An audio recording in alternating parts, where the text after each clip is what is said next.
And we're live. Hello, ladies and gentlemen, and welcome back to another exciting episode of Inside Movies Galore. I am one of your hosts, but tonight we are still celebrating some of the films that Ron has brought to the table. So this is still his month.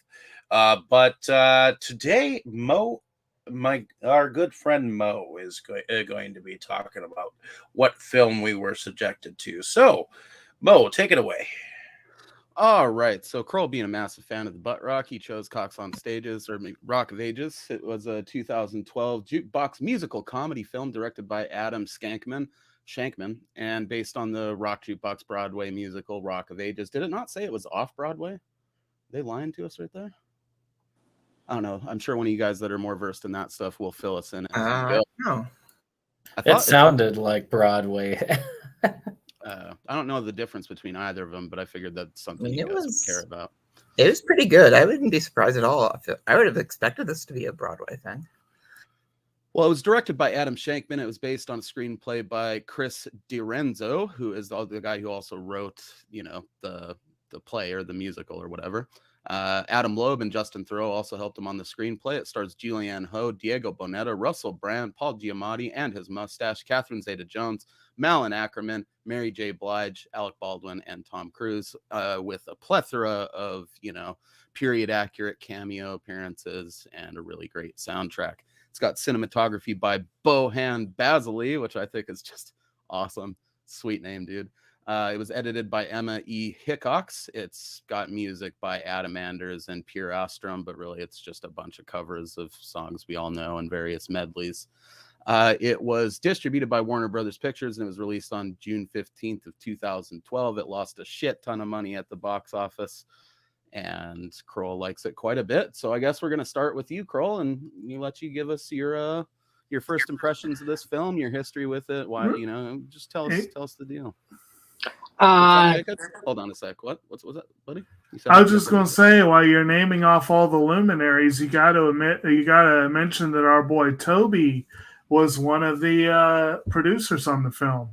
Toby Maguire. Yeah. I wonder if that was fun, like Spider-Man style at the end of this one. It's so inspiring, dude. Too. Also, Bryan Cranston's up in there, and Will Forte makes a cameo appearance. Yeah, and we can't forget the best character was played by Mickey the Monkey. That is indeed. True. He was dressed like a South American dictator at one point, and I was fucking laughing. Oh, that was hilarious. When he's throwing the stuff that Paul Giamatti's character. Yeah, man, he's just zinging those friggin'. They look like bedpans. No, it's hey man, not yeah man. But anyways, I saw this movie when it first came out. Not in the theaters, but after it came out on cable. I absolutely loved it. First time I seen it. Saw it again soon after. Because cable repeats a lot of stuff. So I saw it a few times when it first came out. I've seen it, I don't know, probably 7 or 8 times, I think. Definitely watch it more. Like most said, I love it. I mean, I don't think it's a perfect film at all. There's parts where it seems like they're lip singing, not really singing, or they're a little bit off or whatever, but still a fun movie. I still really love it. I mean, not just the music. I mean, yes, I love all the music, but just everything in it. There's a lot of great comedy in it.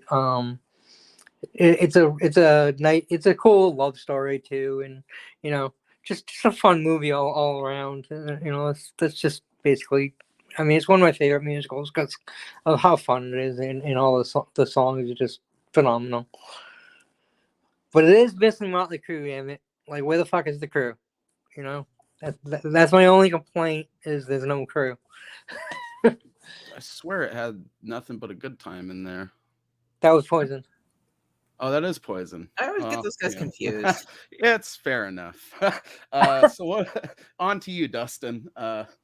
Well, there's when it comes to like classic rock, there's a Simpsons joke that kind of summarizes how I feel about it.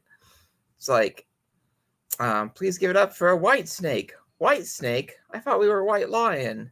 It's like, I thought we were Poison. I thought we were Quiet Riot. And the guy on the drums checks the drums, says, here we're Rat. And the joke is that they all sound the same. And that's kind of how I've always felt about classic rock. Except I really, really enjoyed this. And I thought this was pretty awesome. So I was really sad to hear it kind of didn't perform too well. Yeah, I'm sad to hear it. I loved it. But, Like, I thought this was really great. Like, you calling it classic rock is making me cringe. Like, what? Yeah, Classic rock? I've never heard a better use of classic rock like than they do in this movie. To me, classic rock is 70s. Yeah, the classic rock. I think it will always be. But you are right. It is considered classic rock now. But to me, it's not. It's kind of classic rock now. It's like that thing in what was it, American Reunion? American Reunion. I like, love classic rock, and they're playing "Wannabe" by Spice Girls. Yeah, damn. That's not even rock. My classic. Who knew Mary J. Blige could actually sing? I mean, she's pretty good. Well, I mean, she's a very good singer. Known for singing. It's her day job. Yeah. But no, I used to jokingly call classic rock dead people rock because I assumed everybody who listened to it was really old. But wow. I feel bad for that now because they did such a good job of using it in this movie. It's like, wow, this music can be cool. I'd argue a lot of it always was. It just you had to pick your bands very, very. It was. I'm kind of partially teasing. I'm not. There was a lot of them that sucked in the Sunset Strip era, and I think Kroll can attest to that. But there's a lot of bands that were good too. I think the best comparison that we could make rock or metal wise is like to the new metal era, where there was like a billion bands that sounded just like Korn, but every now and again you'd find one that was really kick ass.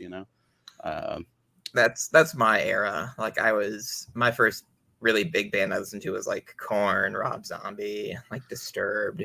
It's like coming back, dude. That new metal resurgence is in full effect. So hey, I listened to Rob Zombie when he was White Zombie. So hey, and now those are old. I just found out. Yeah. A little bit later. I just found White Zombie after Rob Zombie somehow, and it's like all it happens. I mean, Rob Zombie was more popular when you were listening to music, so it's easy for you to find that. It's like people finding Ozzy before finding Black Sabbath, because it depends on your era.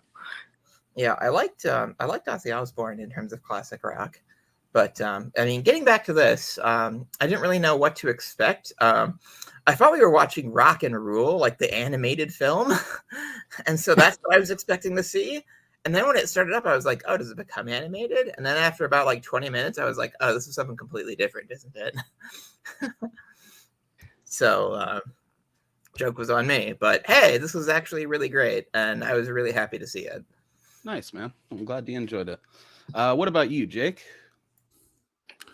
Well, this was actually a first time watch for me. Kroll managed to pick a couple of movies that were on my this was on my radar. Like, I remember seeing the posters, and this came out 2012, I think it was. I still there were a few films around that time. We actually have already covered Across the Universe. That was 2007. So I was kind of primed to the idea of a musical using pop music. But to be honest, I'm not 100% sure that I knew that's what this movie was. I just knew like it had a lot to do with music and it had some big names in it. And I was interested in seeing it. And then it just fizzled. And over the years, I don't think I really heard anyone really coming out and saying, oh, I love that movie. But I heard a lot of people kind of chuckling or scoffing about it. And I'm like, so it was like, it was on the radar, but it wasn't a priority sort of thing. But then, it came up for this month and I was like, okay, cool. I'll finally see it. And yes, I I can do this because Dane's not with us tonight. I'm sure if he was, we would be hearing a 30-minute lecture on how much Family Guy sucks. But one of my, Dustin, you mentioned jokes that you always hear. When they started Don't Stop Believing, I just could not. Hey, it is Journey. Kick ass. And then you hear Adam West going, I love this song. And I love when amateurs sing the lyrics, but I hate baseball cards. It's like, I don't know. I always love that part. That was actually one of my favorite non sequiturs on Family Guy. So when they started doing Don't Stop Believing, I was definitely right there for that. I could argue that that's kind of OG Family Guy shit too, back when they were still really kick ass. Back when they were good, yeah. And no matter how bad the show got, Adam West rocked. So there. Yeah, he did. And I always, you talk about Simpsons jokes about, the one I always remembered was The Who. I love bands. I don't know why. I just love that. But anyway, this one, I was surprised by how much I enjoyed Tom Cruise's performance. I thought that was quite amusing. I really liked the two leads and Mary J. Blige. I thought Catherine Zeta-Jones was so far over the top it wasn't even funny, but she did nail her musical numbers. And I wasn't surprised. I thought, Alec Baldwin was phoning it in. I wasn't surprised to find out afterwards he disowned the movie. But it's because he had he disowned what? Alec Baldwin, apparently. He said he only did the movie to work with Tom Cruise, apparently. But the funny... But he stands by some of his other work? Is he kidding? I know. But the funny thing is, Paul Giamatti, okay, so he did this, and then 3 years later, he did both Love and Mercy and Straight Outta Compton. He seems to have typecast himself as asshole managers who try to manipulate their clients into doing shit they don't want to do. He does a great job. I need to see. I remember him playing in Planet of the Apes as this slave dude, who's just kind of scummy. Well, that's what I'm saying, though. It can't be an accident that he keeps playing the exact same role, just different shades of it. He looks this, like a lot of those dudes that you'd see in pictures back then. I definitely need to see Straight Outta Compton. It's been on my that was a good one. So long as he has the correct brand of red wine. Exactly. But it's so overall, 100-year-old bottle. I liked most of the covers. I thought everyone did a credible job singing, and then of course you had some legit singers in there like Mary J. Blige and Catherine Zeta-Jones. Legit has a decent voice. So and overall it was a fun movie. It gets a little ridiculous at times. And a couple of the mashups they could have done more seamlessly, but it's good times. All right, so on to you, Tammy. Was this your first time watching this? What were your thoughts on it? It was definitely not my first time watching it, and a lot of the music that's in it, since I was born in '72, I grew up on. So, but it's not all classic music. Most of it's from the '80s.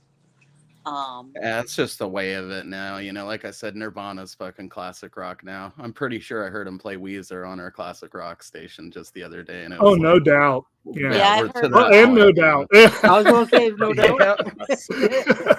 I've even heard Metallica on our classic rock. Yep, they're a staple on ours, and it's like, what the fuck? Dude, I'm not that old. Well, they are from like 82. I mean.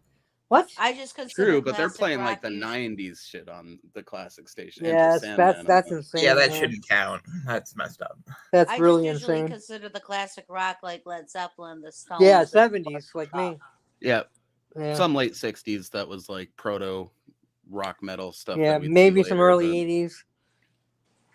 But yeah, I really enjoyed it because I liked all the music. I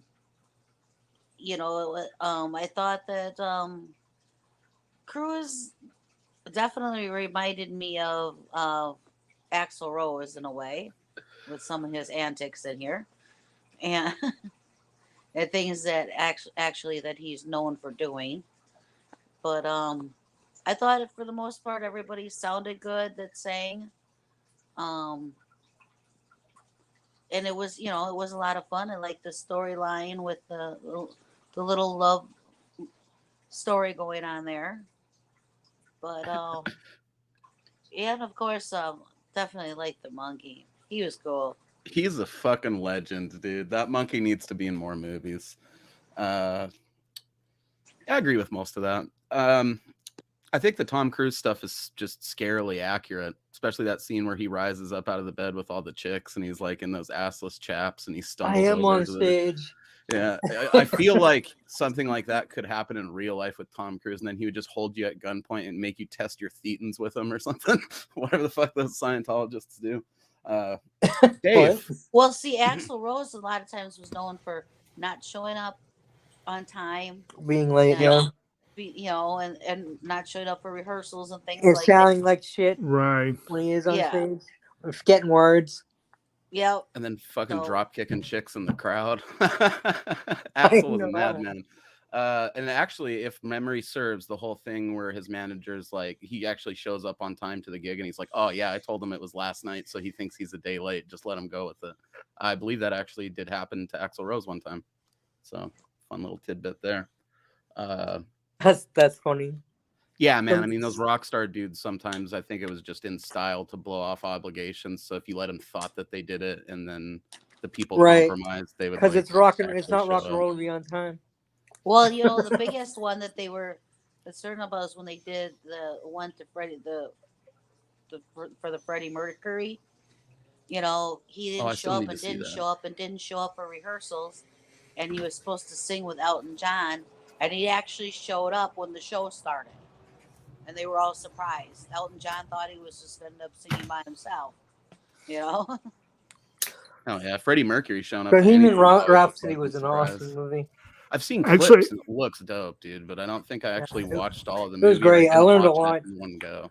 I didn't know he was married to a chick. Didn't we cover that? Or am I imagining that shit? I wasn't here for that.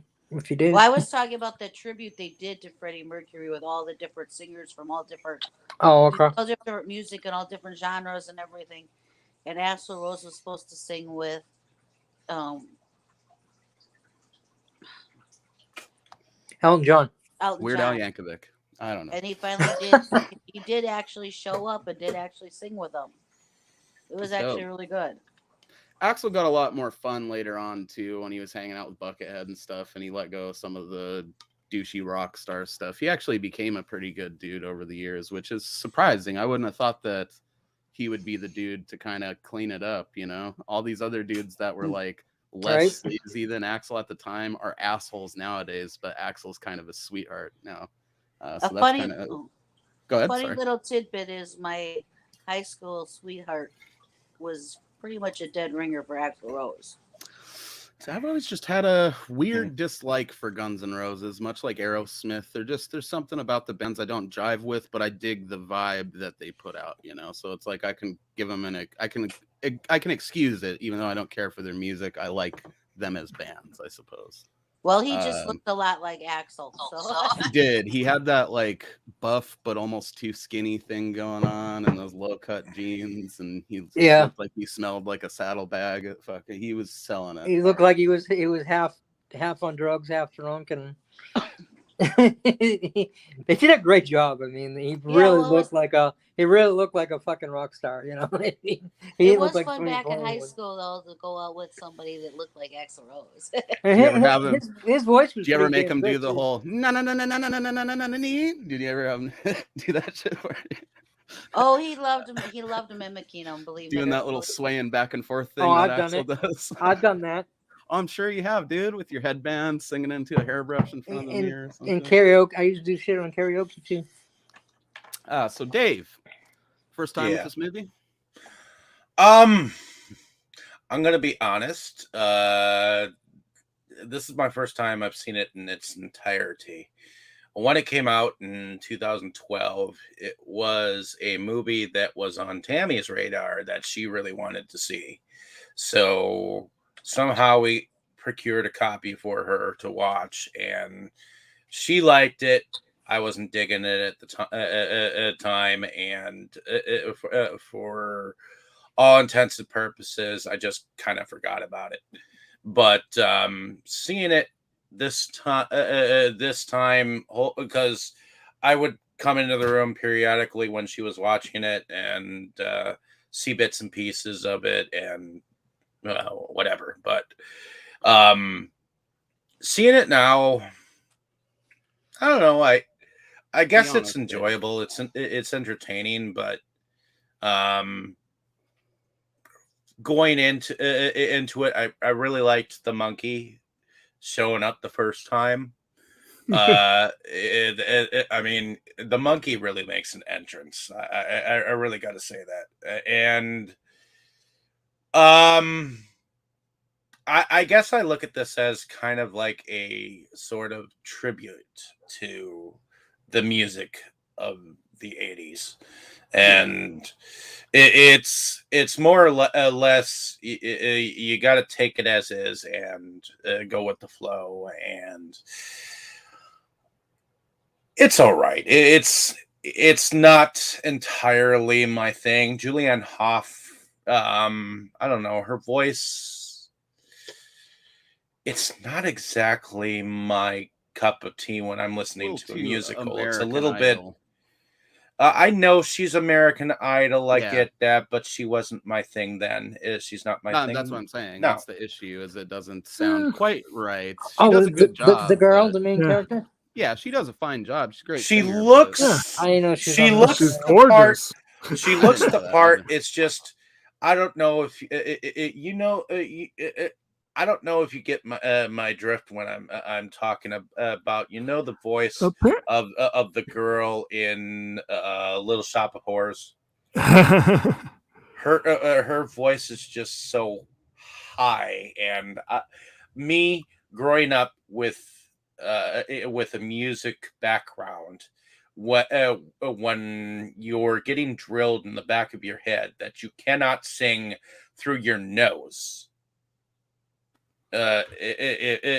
When you're singing, when you sound like you're singing through your nose, and that's what she sounded like to me. Dude from I heard the career of it. I heard I heard her singing through her nose, and that just didn't inspire me to enjoy her performance. Apparently, they were really close to casting Taylor Swift. Would that have done it for you? Not sure. I've never fully listened to any Taylor Swift songs. You're not a Swiftie? I like some of Taylor Swift stuff, but I like this girl that they picked actually. So I like her for the character. I may not entirely like her for the songs per se, but I do like her character. She does come off as that small town girl who, you know, comes in living in a lonely world. Yeah. Going on and on. But I don't know. The music coming from her wasn't entirely digging it for me. So, but other than that, it is entertaining. Tom Cruise's performance was interesting. Yeah, but that's about it. So. All right, so you know they missed an opportunity here since you mentioned that. This came out 2 years after The Runaways, where we had Kristen Stewart playing Joan Jett and doing an incredible job of it. And I got to say, Stewart did a better job singing "I Love Rock and Roll" than Alec Baldwin and Russell Brand did. Yeah, that's fair. Yeah, but they had a bromance to last the ages. Greatest, really the real romance. Top 3 scenes, I'm telling you. So on to you, Brandon. Was this your first time with this movie? If so, what did you think of it, or what have you thought of it over the years? Give us the skinny on that. Well, in 2012, my mother saw this in the theaters, and she's like, "You need to see this."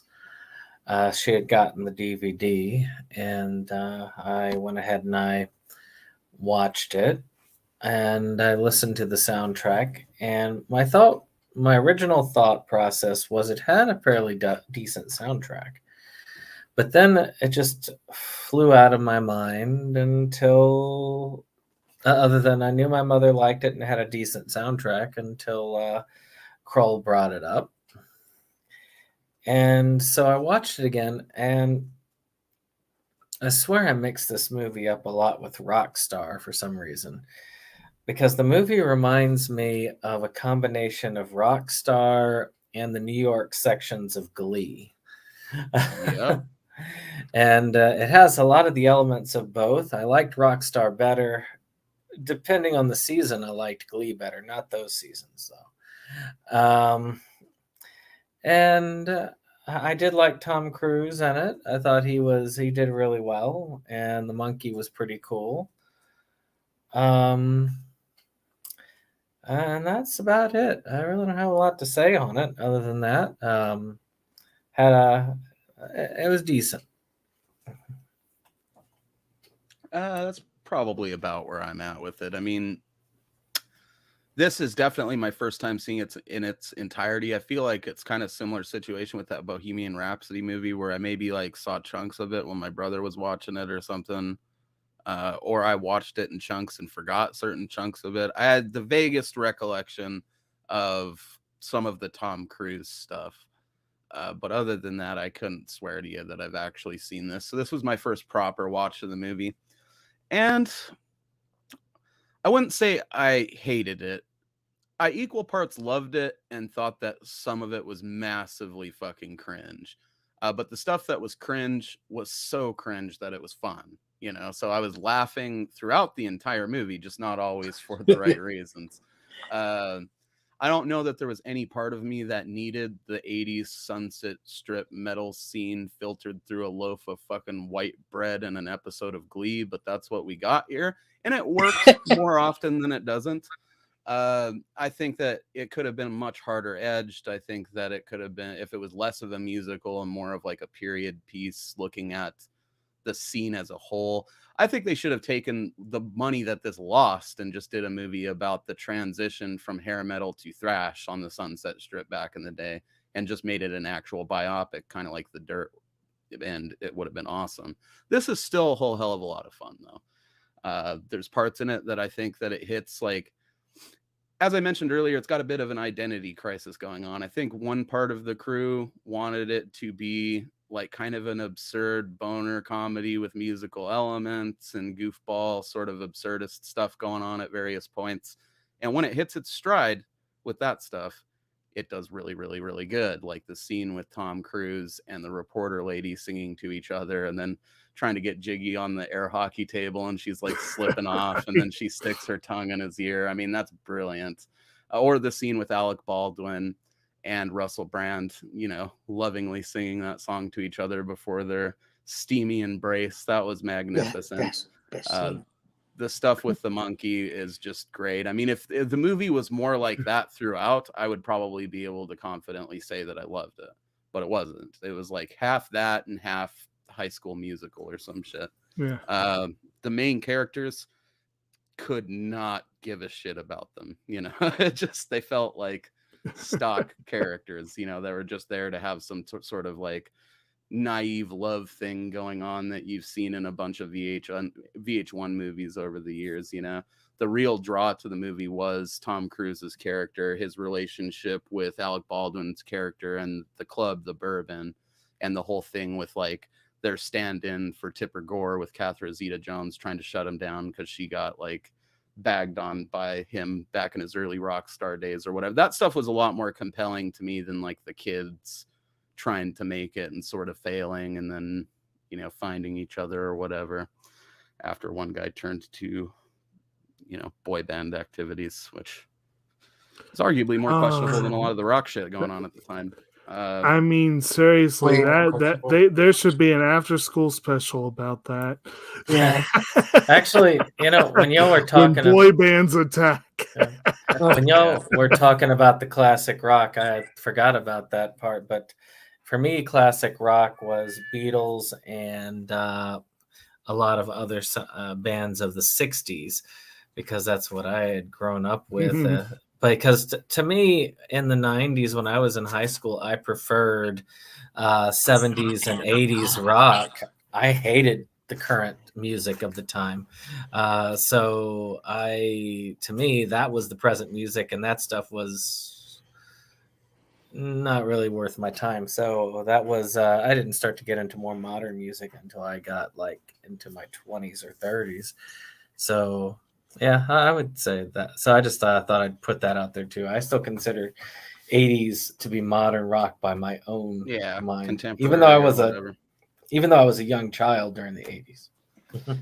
I think if you're a certain age or older, you're always going to kind of look at it like that. I mean, the 60s through like mid 70s is what I think of as classic rock. Late 70s, you're starting to get a lot of the proto metal shit like Black Sabbath and other bands that weren't as heavy started going a little heavier. Metal was being born in the late 70s, and I'm so adverse to considering anything that's proper heavy metal in any sense to be classic rock, because it's always just been a term associated with more mellow, softer, less aggressive music to me.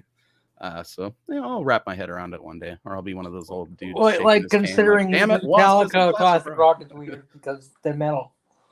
Yeah. Well, yeah, they consider Nickelback classic rock nowadays. So I like Nickelback. I wonder who they. I don't consider them classic rock though. I mean, if you're looking at it strictly in a time frame, it probably is. Nickelback has been around for like over 25 years. That dude's been shaking his top ramen hair around out there for a long time. But I mean, it's we're not going to get bogged down with Nickelback. Shame on you, Dave. So basically, the story of this movie is this girl. I think her name is Sherry. Travels with her little suitcase full of records to the big city, Los Angeles. Where the fuck's her clothes? What girl travels without clothes? I mean, she was going to the Disney version of the Sunset Strip. She didn't really need clothes. She was going to just find them. Birds would fly in and help dress her or something. I don't know. As the movie goes on, she finds that she won't be needing a lot of clothes. Right. That whole that's that whole Star is Born mentality. Right. Which I think that's the first time they showed that was not the recent one, obviously, like the first one, like in the 30s, I believe, was the first A Star is Born. So that type of the girl coming to the city to make her own way in music and performance and all that stuff.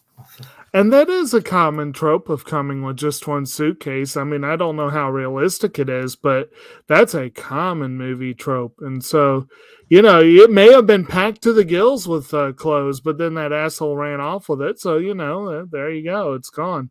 Well, one so it was packed with records. Yeah. Well, there was that. It's surprisingly common, though. There's plenty of musicians I know of and professional skaters that showed up in LA or California in general with not even a suitcase, just the money that was in their pocket and like a couch to sleep on. And, you do it right, you can spin that into an entire lifestyle and career, but most people can't. So she immediately gets robbed by some street urchin. And she ends up meeting Thad or what is his name? Fucking Drew. She ends up meeting that kid because he fails to prevent her from getting robbed. So he gets her a job at the Bourbon Room, which is this, massively famous rock club that he works at. Was a very historic part of the Sunset Strip scene back in the day. And he takes her in there, pretty much tells her like, don't tell this dude you're a singer or else he's not going to want to hire you because he thinks you're just trying to get hired to kickstart your career. That immediately gets botched because they can see right through the shit. They've seen it a million times. She's like, you're a singer and this and that, and then basically saying her entire life without, I think the only thing they don't guess correct is the name of the aunt that told her. And the boyfriend and the ex-boyfriend wasn't a jock. I like how I do like how that's flaming dipshit. That was I do like how that's set up one joke later where Drew gets his chance to go on stage and here like I suppose you need to contact your band or whatever, and he's like, oh no, they're here or something like that, and he just waves and half the people there are there. And I was thinking of that moment in Spaceballs. How many assholes we got on this shit? I'm surrounded by assholes. Yeah. Hey guys, we're opening for Arsenal tonight. Yeah. He said, call your band, and he just yelled it out to the club. And everybody, doesn't anybody just like work in the bar business anymore? Yeah, dude, no, they don't. In 1987, maybe the people that were like really into cocktail. That's about it. I think everybody else, it's pretty much a stepping stone, you know. Now, Right.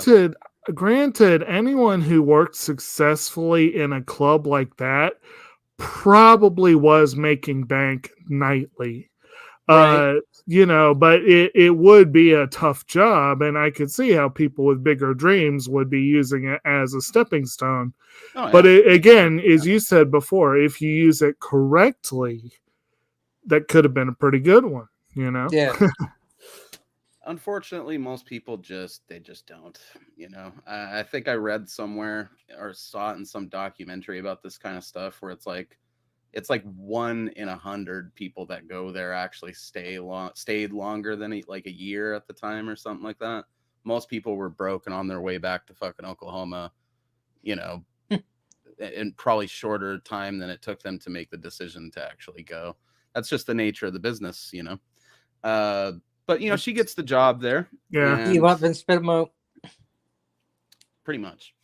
She gets the job at the Bourbon, and she's, you know, already actually pretty qualified for it, so it's not that big of a surprise. The main reason that she gets it is because their other waitress had just quit, because she was getting, you know, harassed by dudes and stuff like that. Yeah, that's about as graphic as this movie really gets, which is just, I mean, not that I want to see that shit, but for the sake of accuracy, they sanded off the edges of the whole situation. Oh, there's quite a lot of kitty grabbing by Tom Cruise. Well, yeah, that's his way of greeting people. Like, right? I love it. And nobody says anything. Them... They just kind of like look at Dan and, you know, just don't really say anything. I guess this movie I couldn't stop thinking about other things, I have to admit. And what that reminded me of, I've got to admit, that reminded me of Goku's favorite greeting in Dragon Ball. Well, I don't know what that is. So. An older, skeevier version of him. But you know, you said that this movie has kind of like a little bit of an identity crisis, and I think you hit the nail on the head right then with one of the biggest issues with the movie.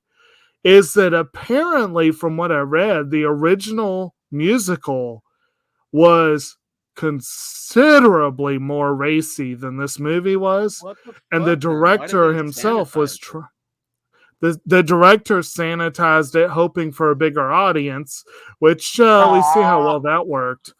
Yeah, I think that they'd probably be PG-13. It's unfortunate. If they had fully committed to that, it might have gone over. I mean, maybe not as well. I'm not sure if Brandon's mother would have loved it as much, but yeah, but she would also maybe not be one of the 50 people that still give a shit about it too. I'm a minority. It's okay. Hey, I mean, it's fine. It's just it's glaring, especially if you grew up in like the behind the music era, where it's like, I know for a fact that this would have been about 1 million times sleazier than it's being portrayed. Oh hell yeah! I mean, people think The Dirt, the movie, is kind of sleazy. I mean, you haven't read the book. That even that was softened it a little compared to the book. Yeah. This could have been something great if they had maybe leaned harder into the reality of the situation or into the friggin' source material from the sounds of it. And the other thing is, I'm going to go ahead and make a comment now, and I wonder, you may agree since you talk about identity crisis in the film, but I'm curious what everyone else thinks. I feel like the two leads, Julianne Hough and Diego Boneta, were playing their roles pretty straight. Like, they were pretty friggin' straightforward, playing the, as you said, stock characters, basically. And a couple of the others were grounded in reality, but playing it just a bit off. Mary J. Blige, I think, was a good example. Yeah. And Bryan Cranston was right in that sweet spot. And I think Tom Cruise almost was right in that sweet spot of being faintly ridiculous, and obviously they're playing it over the top, but they're keeping it grounded enough to where if everyone had been doing that, it might have been pretty awesome. I feel like almost everyone else was way over the top. Russell Brand was way over the top. Paul Giamatti was way over the top. Catherine Zeta-Jones was way over the top. Malin Ackerman, I think, was over the top. And then, like I said, I think Alec Baldwin kind of just phoned it in. I think if everyone had been on the same page and it was basically the page that Cranston and Cruise were on, it might have been pretty awesome. Even if the two leads were playing it straight, they would have been playing against a uniform background, and I think it would have worked pretty awesily. But yeah, I do think the acting was kind of all over the map in that sense. I mean, I like the two leads, but I think they should have played it straight, like you said. But I think you're right that maybe everybody else should have been closer to the same page. I think what but I mean, Paul Giamatti, I think his character yeah. should have been over the top. Like, he was a sleazy manager. I think he and, held and back. everybody, if you watch the behind the scenes stuff, like, there's a lot of sleazy managers like that. You know, so well, it's like I said. It's like I said in both Love and Mercy and Straight Outta Compton, he played it straight, and you straight up want to punch him by the end of both movies. Well, hey, the monk does punch him in this one, so you know. Yes. Seeing Heyman trash his office was a great scene. Well, I was talking about when he punched him though at the end when he said Rock is dead. He said Rock is dead, and Heyman's like pow. That was good.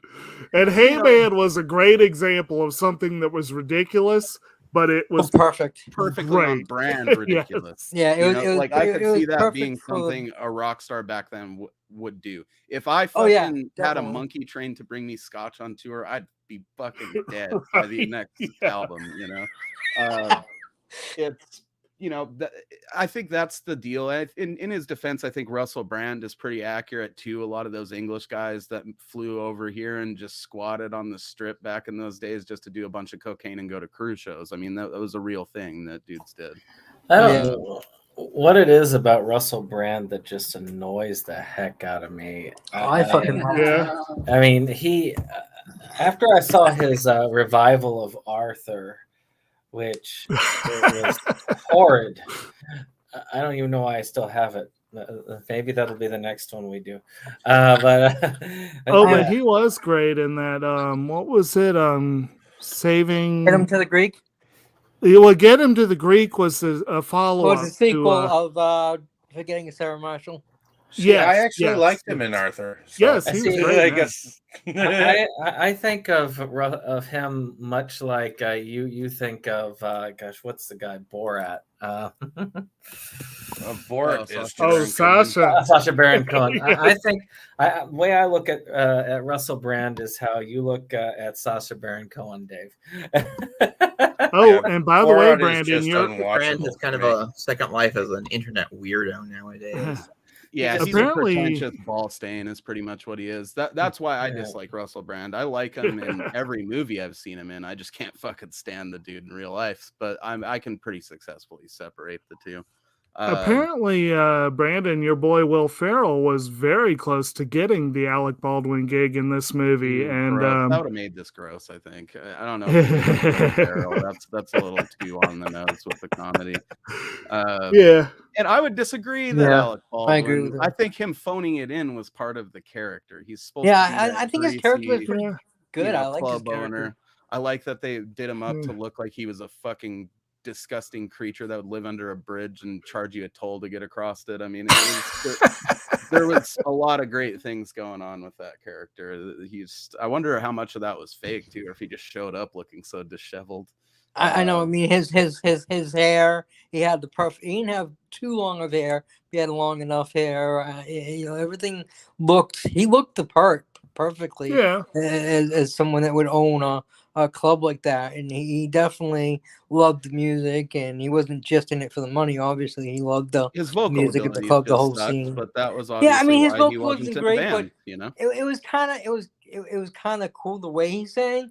Like, he It wasn't was that great of laid a back. singer, It had but that he, I don't yeah, I give a mean, fuck feeling to it, you know? he sang to his strengths, which, I mean, he wasn't trying to hit notes that he knew he couldn't hit or anything, And it was very infrequent. Okay. Yeah, That is one thing I would say in contention to Dane's comments about it mostly being people that can't sing, is that I feel like it is just really Russell Brand, Alec Baldwin, and Paul Giamatti that can't sing. And whoever was doing the vocals for everyone else was fine.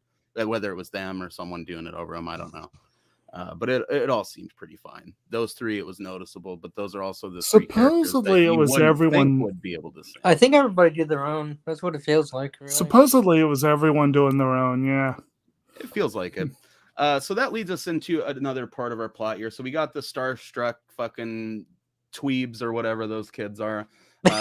She wants to be a singer. He wants to be a jukebox hero or whatever. They're both working A singer. at the bar. They both want to be singers. He's not sure that he can be one. She kind of inspires him to do it, to actually go for it.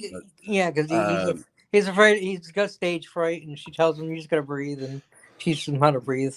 But then he catches her in an awkward moment where we're gonna get there. We're gonna get there. The other main chunk of our plot, or setup to the plot, or really the whole news plot, reporter. Is that the club is in serious debt, so they really, really need this. What's his name? Lance fucking Rocket. Look at my name, dude. Stacy Jacks. There you go, Stacy Jacks. His last show Just with say his Lance band Rocket from Holliston. I don't know, dude. Fucking his last show with his band Arsenal is booked at this club. Got that right. And they really need to go off without a hitch because it's gonna save the club. It's like gonna get them out of debt. They're already dealing with the tax man, and they've got this whole situation with wannabe Tipper Gore trying to shut him down and put bad press on him and all this stuff. So they really need this to go off without a hitch. And that's kind of what we're setting up towards here in the beginning of this, right? They're not sure he's even going to show up because that was, as we've touched on, commonplace behavior for people back then. Thankfully, he does eventually show up, but their manager pulls a fast one and basically takes the entire take for the night, still leaving them in dire straits. And they owed him $6, but he said, "Oh, don't worry about it. I don't like singles, anyways." Yeah, that's some fucking. So what? Now, tell me if I got this right. I think I remember. I think he said the take was they had like 20% of the bar, 90% of the door, and 100% of the merch. Yes, which is a pretty screwed up percentage anyway. You cut it. Yeah, but and also he took a cut with it. The agreement had been or at least Baldwin's character thought that the agreement was that they were doing it for free as a favor. Right. And of course, Paul's like, no, Stacy Jacks doesn't do anything for free. He doesn't take a shit for free, is what he said. Yeah, and it's like, and of course you find out later that. He was double dealing with everyone, but then you kind of knew that at the beginning because as someone pointed out before, he had told Stacy the gig was yesterday. The day before.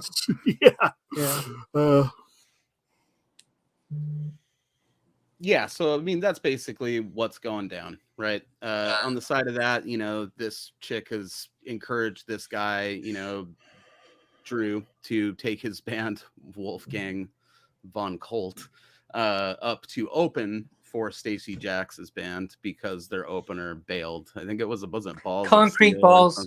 Concrete balls, yeah. They end up bailing on the show. So this is his to finally like break into actually performing on stage and hopefully getting noticed and all this stuff. Insert into the mix here a reporter with her own vendetta. Oh, she was fucking hot. Of trying to, expose Tom Cruise's character for basically being this toxic rock star that nobody wants to work with. And that's why he's actually going solo, is because he was kicked out of Arsenal. Basically, he- doesn't have a choice, is what she said. yeah, pretty much, and that seems to very much be the The case. only one He's who like- knows me is me.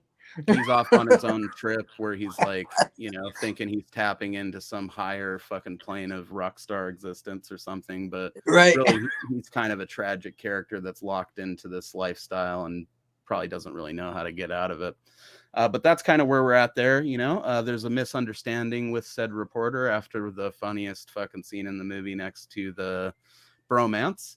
And you kind of touched on it, I think, but kind of glanced on it.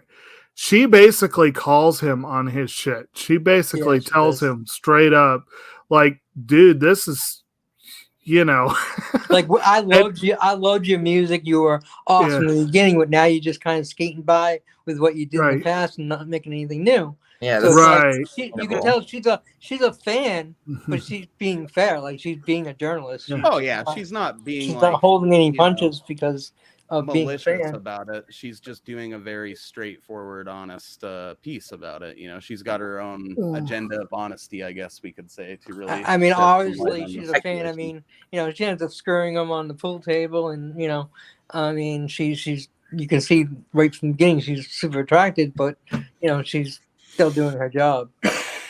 I like how like her telling him like how things are, like you get the feel, like, you get the really strong impression that nobody's ever really done that to him before. Yeah, no, right. Everyone just kisses his ass with her. It's kind of funny.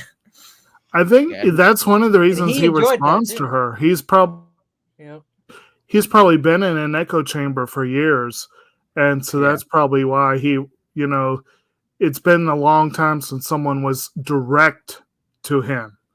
Yeah. Just surrounded by a bunch of ball gargling sycophants enabling his behavior, and no wonder he's such a maniac. Yeah. I do like his green room setup though, with the crazy like friggin' hot tub pool and like snakes and trees for the monkey. What about his devil pants with his on it over his? Oh man, yeah, that cod piece was epic. That was great. But yeah, that's kind of sets us up for the first major turning point in the plot. Is he's kind of off trying to start his solo career after this point. They're sort of broken up because of this misunderstanding over what happened with him and the reporter. To make a long story short, she comes in after he slept with that chick. She ends up dropping a bottle of scotch that he sent her out to his limo for, and they bump into each other or whatever. And so when they're coming out, it makes it look like they just got busy, and this is happening right as Drew's about to go on stage. With his very poorly titled band, and he does a pretty good rendition of I Want to Rock, I believe it is. In his defense, it's better than J Blige. Oh god. Double Z, double flavor. Well, and I think what it's supposed to be is a reference to Wolfgang Von Halen and the idea that the younger generation kind of carried the torch on forward. I feel like he sort of looks a little bit like the lead singer of Greta Van Fleet as well. So I don't know if that was intentional or it was like sort of an inside nod to the younger generation of people keeping the classic rock alive. So, interesting to think about. I didn't check on IMDb if that was true, but that was my assumption because the name Wolfgang Von Fleet, Wolfgang Von Halen, it's a little too similar to be an accident. And it's clearly not modeled after any other band at the time. Yeah. So there's that. And then we kind of get, at this point, she goes and starts working at a strip club. He, Drew heads off on his own musical journey because Paul Giamatti basically sees the writing on the wall, so to speak, in a sense, with that, Cruz's character is basically losing it a little bit. This kid's like the next hot thing, or could be. And then somewhere along the lines, he makes the decision that they'd be better off going in the boy band direction, which the fact that Drew would even agree to that a little bit shows how fucking lame he is. I mean, he looked like he was gonna cry when his hair was being cut. He should. He should. I agree. I'm like, he needs to spend time in the cone of shame. It kind of reminds me of Vanilla Ice, like with him. I mean, he wanted to do. He was in a band. He wanted to do rock music, and then like they pushed him into doing rap and shit. And everyone hated him, and he hated himself for that shit. Like it was just one of those things. And Beastie Boys, I mean, hell, their first album, they wanted to do rock rap. They didn't want to do straight rap. Beastie Boys were a straight up punk band when they first started. Yeah, but they wanted to do rock and rap. Like they always kind of did. Later albums, their first album wasn't supposed to be straight rap. To them, it had like several punk songs on it. It's kind of comedy to them. Well, I actually love the album, but yeah. Yeah, Beastie Boys never had an identity crisis. Those dudes always they didn't have a crisis at all. They wanted, they couldn't play exactly what they wanted to play. I mean, they could have. I don't think it can be too harsh on Drew's character for kind of going along with that, because he was like, I want the fame, I want to be a star, and it's like, well, this is what I have to do. Right, exactly. That was part of the "Any Way You Want It" montage, where like, each character kind of changed. It's gross. Wearing those cross colors at the end, it's fucking. He's under the Hollywood sign. I'm sure he wishes she hadn't seen him like that with his fucking upturned. I know, with his haircut and his clothes. Well, she did. The first thing she said is, "This jacket's got to go." Like after he walked off. Well, it does lead to a really funny. Well, there was the thing where they're exchanging tragic stories, and she's talking about how she's you win now, and he's like, "I'm in a boy you band." Win, yeah. You win. Yeah, that was a great scene. Which yes. Depending on, and they kind of frame it this way with Mary J. Blige, the way that they frame her and the way they bring her, Julian Huff under her wing and whatever, they kind of frame it as almost an empowerment thing. Whereas there's nothing empowering about being in a boy band, no matter how you cut it. Right, exactly. Yeah. Like you can work at this place, but unless you're Justin Timberlake, he's the weird exception of the rule, I guess. Oh no, fuck him. Fuck him. He escaped the curse. Yeah. Nah, he did a bunch of rad comedy. He did. I can't stand him. Fucking... Well, regardless, I mean, he took. Or I guess the more timely, appropriate one to this would probably be Mark Wahlberg. I was just about to say Mark Wahlberg. Actually, I mean, he did the Funky Bunch, and he survived that. Yeah, I mean, arguably, I still think the Funky Bunch was some of the cooler stuff that he's done. I'm a big Mark. Oh, it wasn't that bad. I actually enjoyed it to a degree. It was way better than New Kids on the Block, though. So I got a little taste for the boy band stuff too. It was way better than his brother. I know how to hang tough. The weird thing is, I somehow completely missed that group when it was on the air. I wish I had. I don't think that I'm losing out for that. You are, bro. The fucking bangers. No, you're not. You are. You should check it out, man. But New Faggots on the Clock. No, come on now. I said it ain't the 80s anymore. We're not allowed to yeah, but that whole scene with them is pretty funny. Basically, this sets up this whole situation at the end where once again they have another opportunity to save the club because Paul Giamatti calls them up and lets them know that, or he fakes it. Really, he says that there's going to be a concert for Stacey Jacks, but really he's trying to sneak in this boy band to a sold out club in an effort to put them over. Long story short, Stacey finds out about this. He's already basically, I think that is when he fires Paul's character, isn't it? Oh, no. Yeah. No, this was before that, because he was trying to get in touch with that reporter, and he called that dude. TJ Miller, I think it was. Phone call That's a great scene. Yeah. He calls. But it's like, he's like, I have a gig. He sounds like Brian Hussein. He does. He fired Paul before he called the radio station. Because Paul set up the set for supposedly Stacey Jacks to be at the concert, and then he got fired. And he never even bothered telling Stacey or anything about it. And then he finds out through that call. Yeah, that's how he finds out. He's like, she's covering Stacey Jacks' concert. He's like, I got a concert tonight. if your name is Stacey Jacks, and he gets Is robbed. this Stacey Jacks? Hello? Well, Well, that I doesn't feel sound like I'm gonna I'll get be murdered murdered tonight. tonight. But yeah, I did like that moment. I have a gig. Yeah. Dude, that would happen sometimes, or bands would advertise Yeah. openers that never agreed to do it because it would pack the house. You know, Eminem famously, that was the source of his feud with Insane Clown Posse, was because he distributed a bunch of. I mean, so that was even still going on in the '90s, where people would fake the bill and then just be like, "Oh, they had to cancel. I'm sorry, but here's this Marshall Mathers kid." I think that was Yeah. the plan, but you know, ICP found out about it, weren't cool with it, and they weren't friends for a few years. But Well, yeah, I mean, man. I mean, to be fair, it probably wasn't Eminem's. He probably didn't even know about it either. So no, he did it himself. This was back when he Oh, was okay. an Well, I independent guess he did do it. dude. Still, yeah, it was a common practice, skeezy practice, but a common. I'm sure it might even still happen, dude. I don't know. Oh, I'm sure it does. Yeah, I never look into it when mysteriously the headliner cancels at a show. It's just like, well, it's a bummer, but I'm here, so I guess see what these guys can do. I've never had a headliner cancel.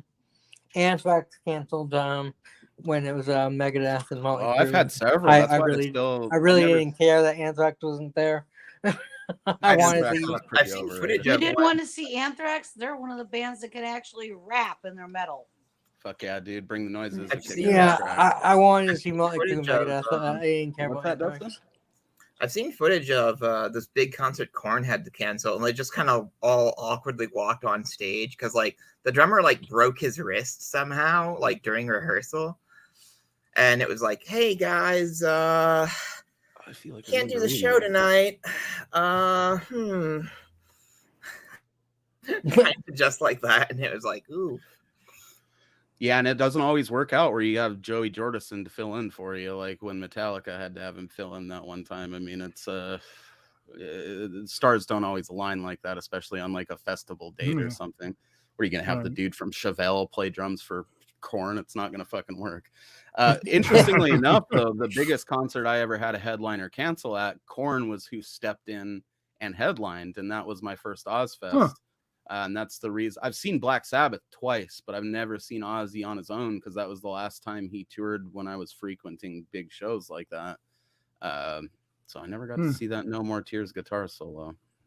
Maybe someday. I saw Ozzy twice. I saw the No More Tours tour, and then I saw the Ozfest with the double headliner with Motley Crue. Aren't you the one? Aren't you my friend that has seen Ozzy like twice, but you never saw Sabbath? And I've seen Sabbath twice, but never seen Ozzy. Yes, yeah, I've that's never fucking seen so Sabbath. weird, dude. Yeah. So it happens, but I mean, you know, back to the point at hand, you know, basically, you know, he finds out about it and he already knows that Paul Giamatti's character ripped them off. So he decides to do him a solid and head on down there and make an appearance. And I guess we'll probably talk about the finale. And hand him the money. Yeah, that too. That was a cool moment. The $31,000. They just give them a bag full of money, and it's like, this is yours. Yeah, and wasn't even Stacey Jacks that handed it to him. He just had his bodyguard do it with the monkey. Fun fact, one of those bodyguards is WWF and WCW's Kevin Nash and Jeff Chase from the Arena Football League. He played for the Albany Firebirds. I didn't know who the other guy was. Big dude. I knew it was Diesel, but I didn't know who the other guy was. And Yeah, apparently, go ahead, Jake. Sorry. I was going to say, apparently per IMDb, and I didn't spot him myself. I don't know if anyone else did, but apparently that final scene, I think, has a character named Stefano, who is played by Eli Roth. Or no, he was the director of the music video, wasn't he? He is the director of the music video. Yeah, I just put that together. Okay. Constantine Muralise, I believe is how you say it, who played Drew in the original Broadway, appears as the Capitol Record executive during the Any Way You Want It segment. You also have appearances by Kevin Cronin of REO Speedwagon and Sebastian Bach of Skid Row. Debbie Gibson is in there. I didn't even notice Debbie Gibson, so there's one for me, Kroll. Nuno Betancourt from Extreme. A lot of people I didn't notice it either. You also got Joel Hoekstra of Night Ranger, Porcelain Black, White Snake, various bands like that.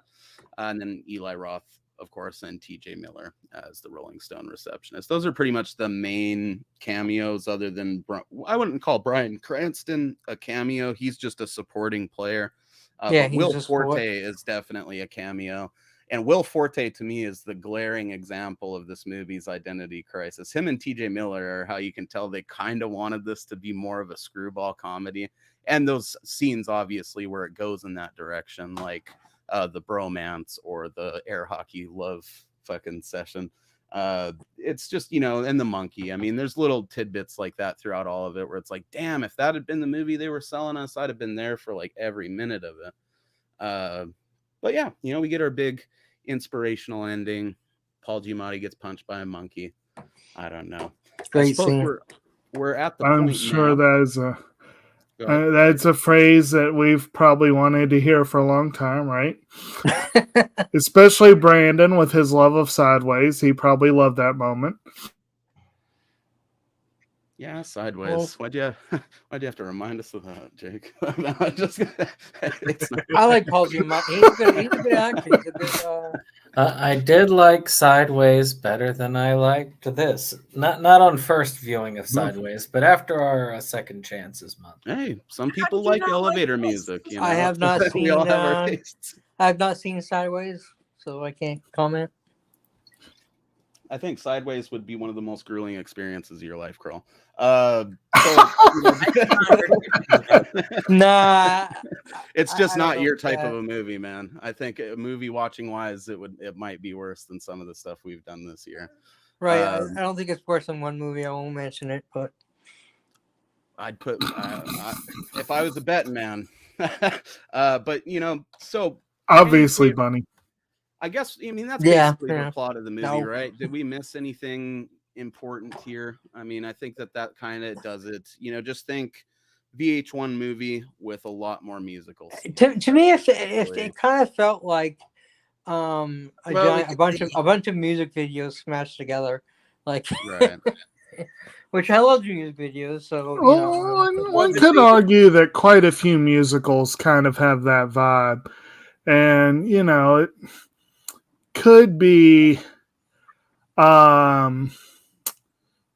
Some of them have a little bit more meat on the bones than this one does. Yes, this one didn't have as much of a. It has a lot of story going on, but doesn't go as deep into it as it could have. Yeah. I do want to mention one thing. I do need to mention is the best line in the movie. Okay, when he sees Drew as the leader of the boy band, and he goes, "I just threw up." And he's like, "Where? In my pants, out my ass." Yeah. That is the best fucking line. I think I felt a less fun version of that when he did his Jukebox Hero rendition at the record store. But when he put on those little star-shaped I liked glasses, that. I was like, what the fuck is happening here? This kid is totally like some Glee shit. He looks like he would be a member of a boy band, so it wasn't even surprising that they took it in that direction. I don't think so, but yeah. Actually, when I hear that Journey redo here, I have to say Glee still did it best. Well, actually, the original did it best, but Glee did it second best. Right. Glee did have some really solid vocals, and again, the vocals in this were good. They're better than some people make them out to be. I was impressed by Tom Cruise. I don't think he was as good as the original singers, but for an actor who's not known as a singer, he did a good job. I agree. Yeah, and Yeah. I would I say agree. that, I think he did the Bon Jovi one, the best Wanted There Alive was the best one he did. Right. I think for my money, the best vocal performance of the male characters is that Drew kid, but he's like a singer in real life. I imagine he probably has some throwback type band. It boggles my mind why, with all of the bad wigs in this movie, they had him rocking the I wear a puka shell necklace and bring an acoustic guitar to youth group type fucking haircut that he has going on. You just throw a Creed shirt on him and you're good to go. He didn't look that bad. Come on. I know. I like his look. His little wristbands, stupid. That was the look in the 80s. And it was lame. I had wristbands. I'm sure you did, bro. I did. Yeah. It was the thing. There were a lot of lame looks in the late 80s. He doesn't Hey. look there 80s definitely to were. me. He Well, it's just not the looks like- movie's fault. He just looks like a generic fucking like sort of PG rock kid. He You needed know more what I mean? ripped We've jeans, all though. met those guys. He I needed wanna more be ripped jeans, though. They bought a lot of collective soul albums in the mid '90s. You know, they're out there, man. Right. There's a lot of people now probably put Collective Soul into the classic rock category, but Dude, that style's gonna come back soon. Yeah, Instead of the skinny yeah. jeans, it'll be the puka shell necklaces and the Birkenstocks Yeah. with socks underneath, and they'll fucking just carry How acoustic big guitars the everywhere, world whether is they know. Well, how to ripped play or jeans not. are back in style, so. I gotta say, I think he looked too nice for a rock star. He He did. had like the babyish face and everything. He I looked think nice just for.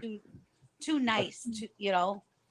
yeah, I can He see looked that. like a I pool think it boy was- that it would was be the kinda- object of a lot of older women's desires. You know, just It clean was and kind cool. of him a funny pretty when boy. it was kind of funny when you walk into that room, and they just like pass. Like he didn't say a word. They just they're like when you're trying to get the get started. They're like pass. And they're like, "Can you rap?" I was like, I wanted to punch that guy. I couldn't monkey punch that guy.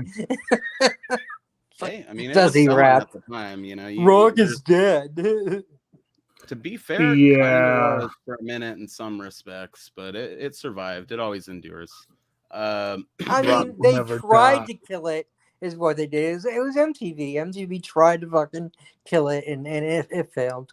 I remember when Iron Maiden. They didn't kill when it, but they knocked when I it saw off the Iron Maiden pedestal in for a bit, concert, for sure. they were like, "We're hearing that rock is back," and we're like, it never went anywhere. Like Bruce Dickinson was saying that, and It didn't went anywhere. You were just playing casinos for a few summers. It's all right, Bruce. No, Iron Maiden. No, Iron Iron Maiden. Maiden never played casinos, but every single band featured in this did. You know, know about that.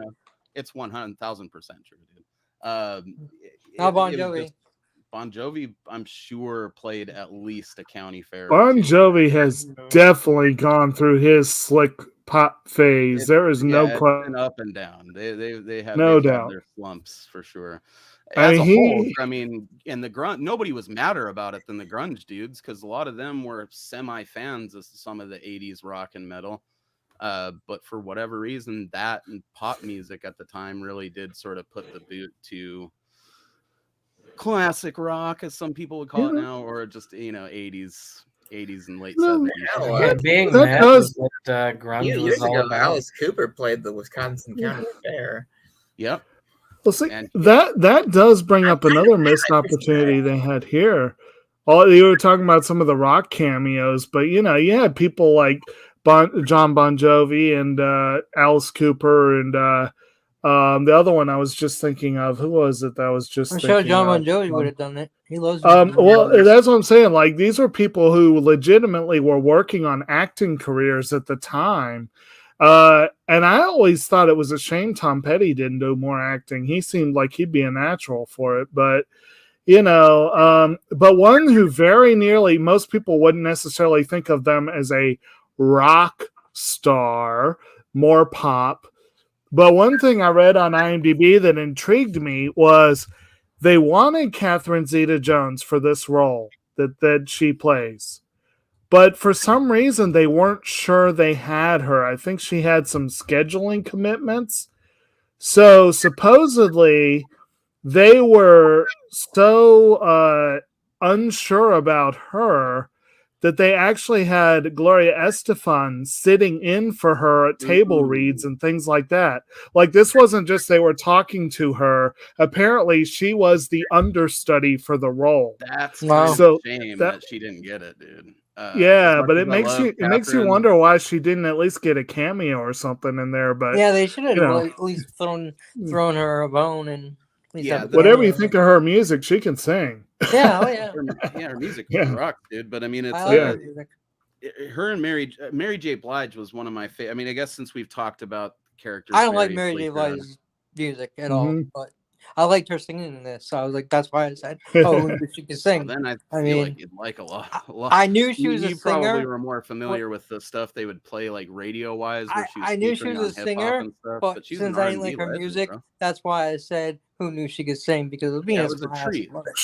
She also has a I just saw her in one of the contenders for this year's Versus Awards, the Aretha Franklin biopic Respect. Mary J. Blige plays one of her icons or her idols, and so I'm gonna have to definitely see that check just that out. for- Yeah, I Yeah. don't know if I'm alone here and being a fan of like old school hip hop and R&B and stuff like that. You are. But I feel like there's other people here might like some of it. No, But Aretha's Mary pretty J. Blige awesome. Mary But J. yeah. Blige was a nice treat. Yeah. It was like, Yeah. whoa, I haven't seen her in years, and then she just kind of kills it. And She I was watched great in this. the movie. I watched this with She someone who said. kept drawing comparisons with Burlesque, and I think Burlesque came out 2 years before this. And that, of course, had some similar themes to those particular scenes with her. That, of course, you had Christina Aguilera and Cher, who, both of them can sing. That was, I was like, I couldn't, once that was pointed out to me, I could not think of Burlesque for the second half of the film.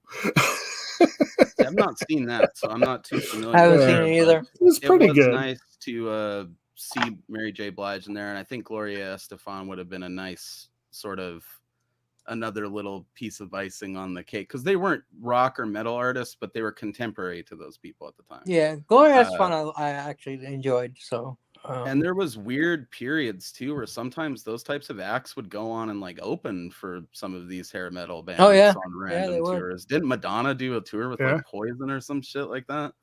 Probably. Maybe it was Cyndi Lauper or somebody. I mean, it was like a weird crossover thing they were doing for a while. And it did overlap with the rap rock stuff and all that. So. I remember going to see the Patriots at the Gillette Stadium, which it wasn't Gillette Stadium then, but and that night Madonna was playing in concert, and I could care less about the Patriots. Like, I want to stay for the fucking concert. I fucking really would love to have seen Madonna back. Like, I gave two shits about seeing the Patriots. I met some Patriots. I have no fucking clue who I met. Like, I don't know. I don't care. But Madonna was playing that night. I was like, and I was such a huge fucking fan, and had like the major crush on her. Then I was like, I really wanted it. Slaps, I bro. was like, Lucky I was Star, 13. Papa Don't Preach, Like a Virgin, all those bangers. She was those first few Madonna albums really are timeless. La Isla Bonita. That was a little later. It wasn't until she got all weird into like the henna fucking art on her skin and tried to pretend like she was a Hindu for a bit or something. The Ray of Light album. Weird. Great album, though. Yeah, I mean, a little weird at that point. Her music But has always I will say this. Great. But I will say this. Madonna can sing, but she can't act for shit. No, she's dog shit. Yeah, she's not the greatest actress either at all. Yeah, I think Mary J. Blige would be my favorite musician cameo. I think, but I loved her in Desperately Seeking Susan. My favorite cameo outside of the musicians got to be Will Forte, man. I'm such a huge fan of that dude. He's just perfect brand of comedy that I like, or it's kind of absurd and a little bit obnoxious. He's from like MacGruber. I mean, who was Last he in the Man movie? on Earth. He was the reporter at the end that was trying to interview people. The one who was about jumping back and forth. Oh, that was Will Forte? Yeah, it was Will I didn't Forte. even, I didn't even realize that. No. Oh man, I always love seeing that guy show up. Oh yeah, I've seen him in a few things. Yeah, he's kind of funny. Yeah, he's awesome. I'm usually like that with Bryan Cranston. When I see him, I'm like, oh, that's gonna be fun. Bryan Cranston, I know him in that show that I never really watched, but I know he was in that show. Oh, you got to check out Breaking Bad one of these days, dude. Not that show, the other one. Malcolm in the Middle. Also, yeah, that's that one. I've seen like a couple episodes, but nothing major.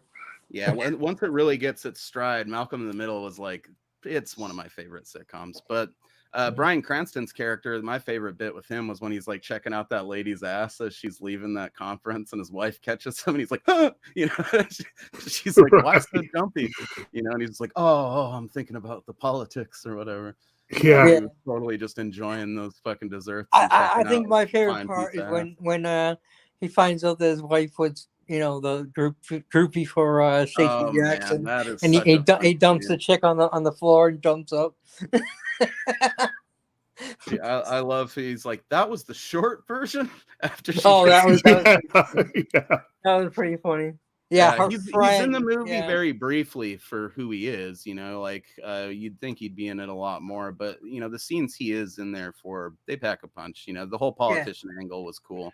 Anybody him getting his ass spanked by his secretary, and the hypothetical backstory they give us here too for Catherine Zeta-Jones's character isn't too unbelievable for the real life Tipper Gore either. She seemed to particularly have a hard on for Blackie Lawless from Wasp for whatever reason.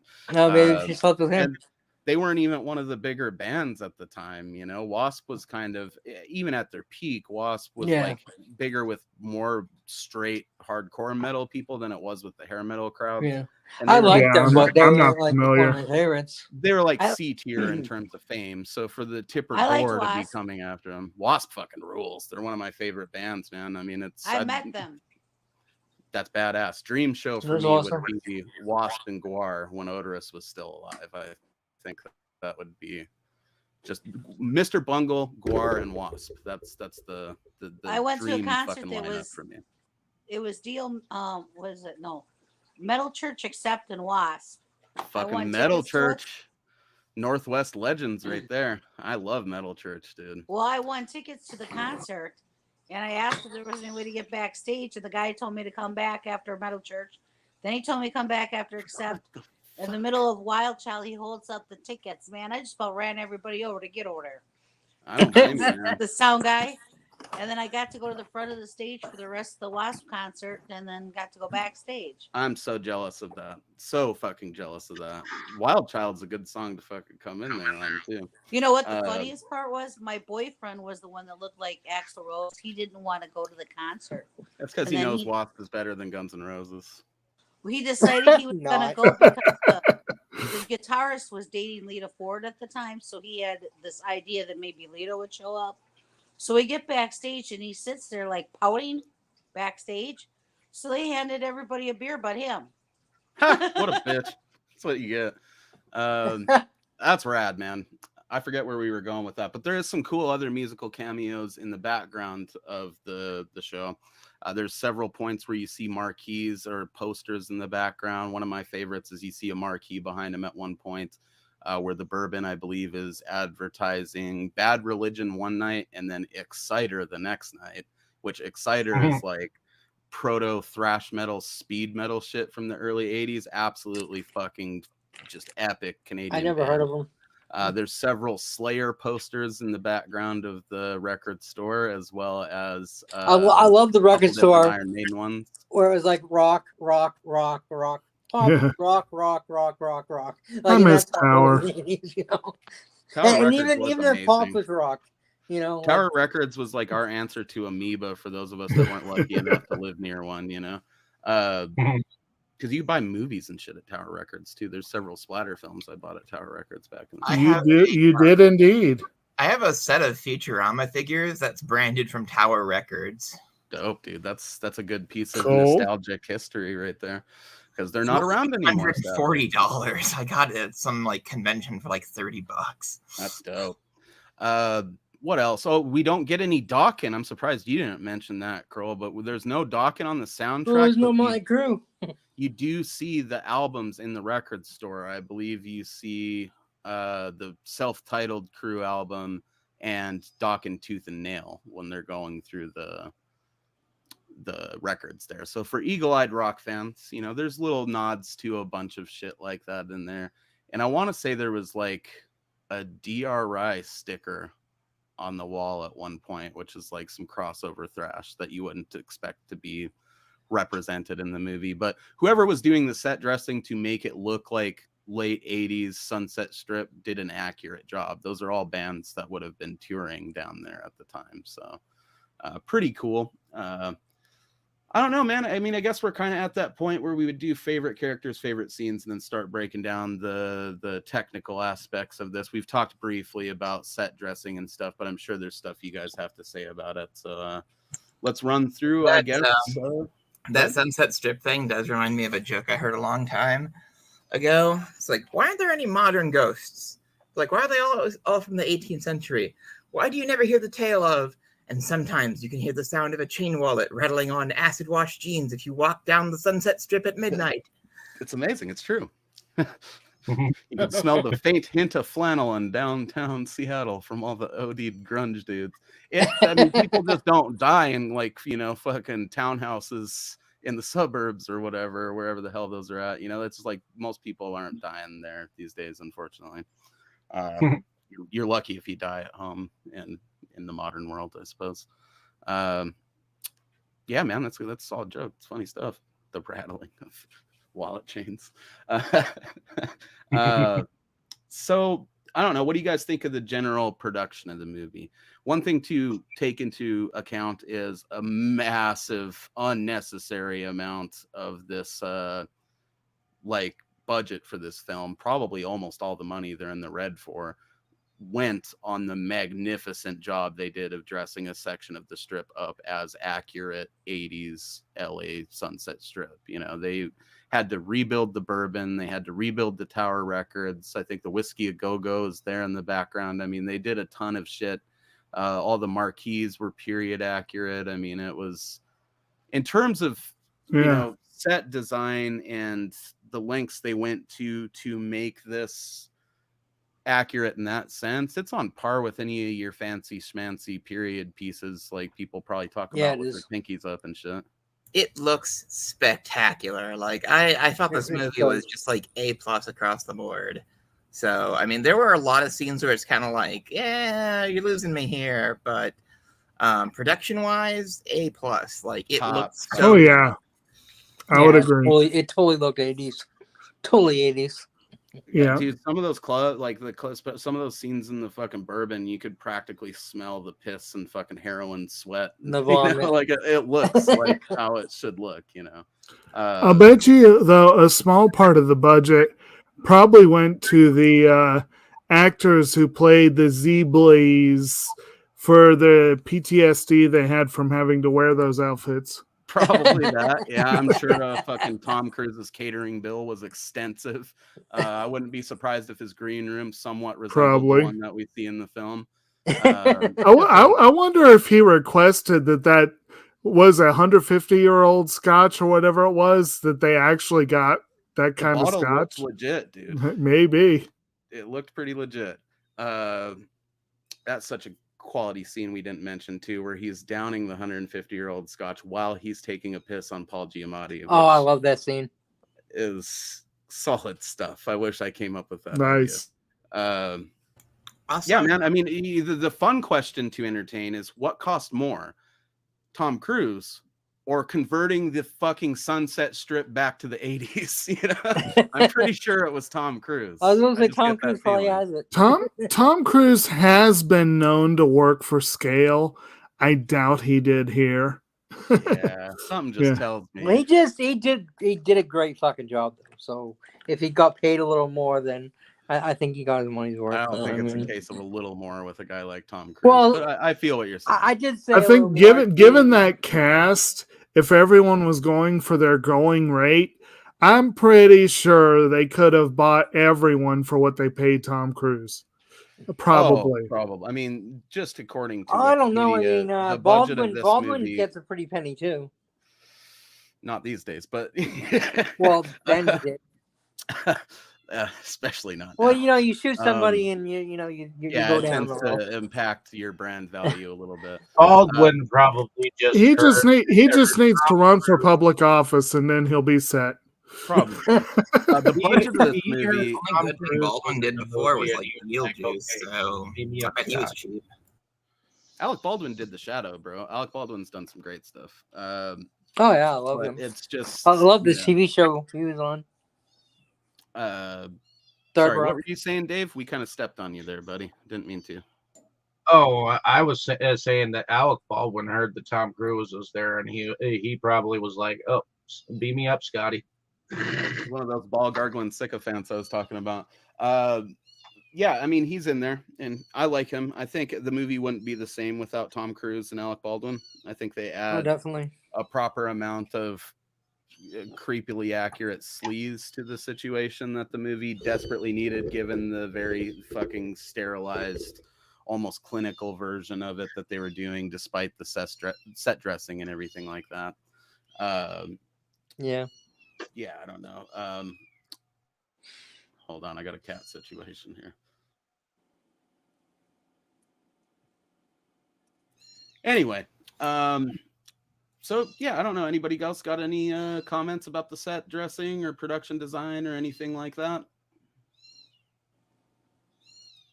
I mean, it was just fucking awesome, you know. I mean, the hairstyles, the dress, everything. I mean, I think we could have seen a little more ripped jeans. But other than that, it was pretty accurate, pretty damn good. I enjoyed it all. With the exception of Drew, I would say the costuming is pretty top notch as well.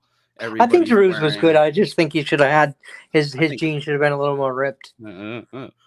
I'm no comment, but I think Drew that just seemed like kind of like a pretty boy in a way, you know. Yeah, he's a He pool was. boy, bro. I mean, but that's not his fault. But I mean, he still. It is. He chose to dress that way. It is. I don't think he dressed like He a pretty boy. to I fucking think he have just that haircut looked and like- agree to that wardrobe, and I blame him. I think the 100%. wardrobe, the wardrobe wasn't a pretty boy wardrobe. I blame you.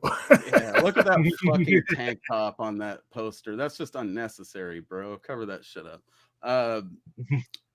I think rock and roll, dude. I don't know what's rock and roll. Look at fucking Tom Cruise going without a shirt. Yeah, just lose the shirt like a man. Don't fucking wear some.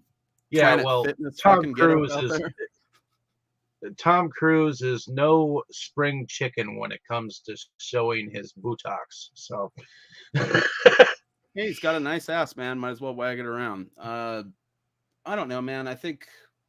Okay, so pretty. There isn't too much to really say about the sets, other than what we've already all pretty much unanimously agreed on, is they did a good job of recreating the strip, and all the stage performances looked legit. You know, they look like music videos you would have seen back in the day, or like live footage of shows like that. You know.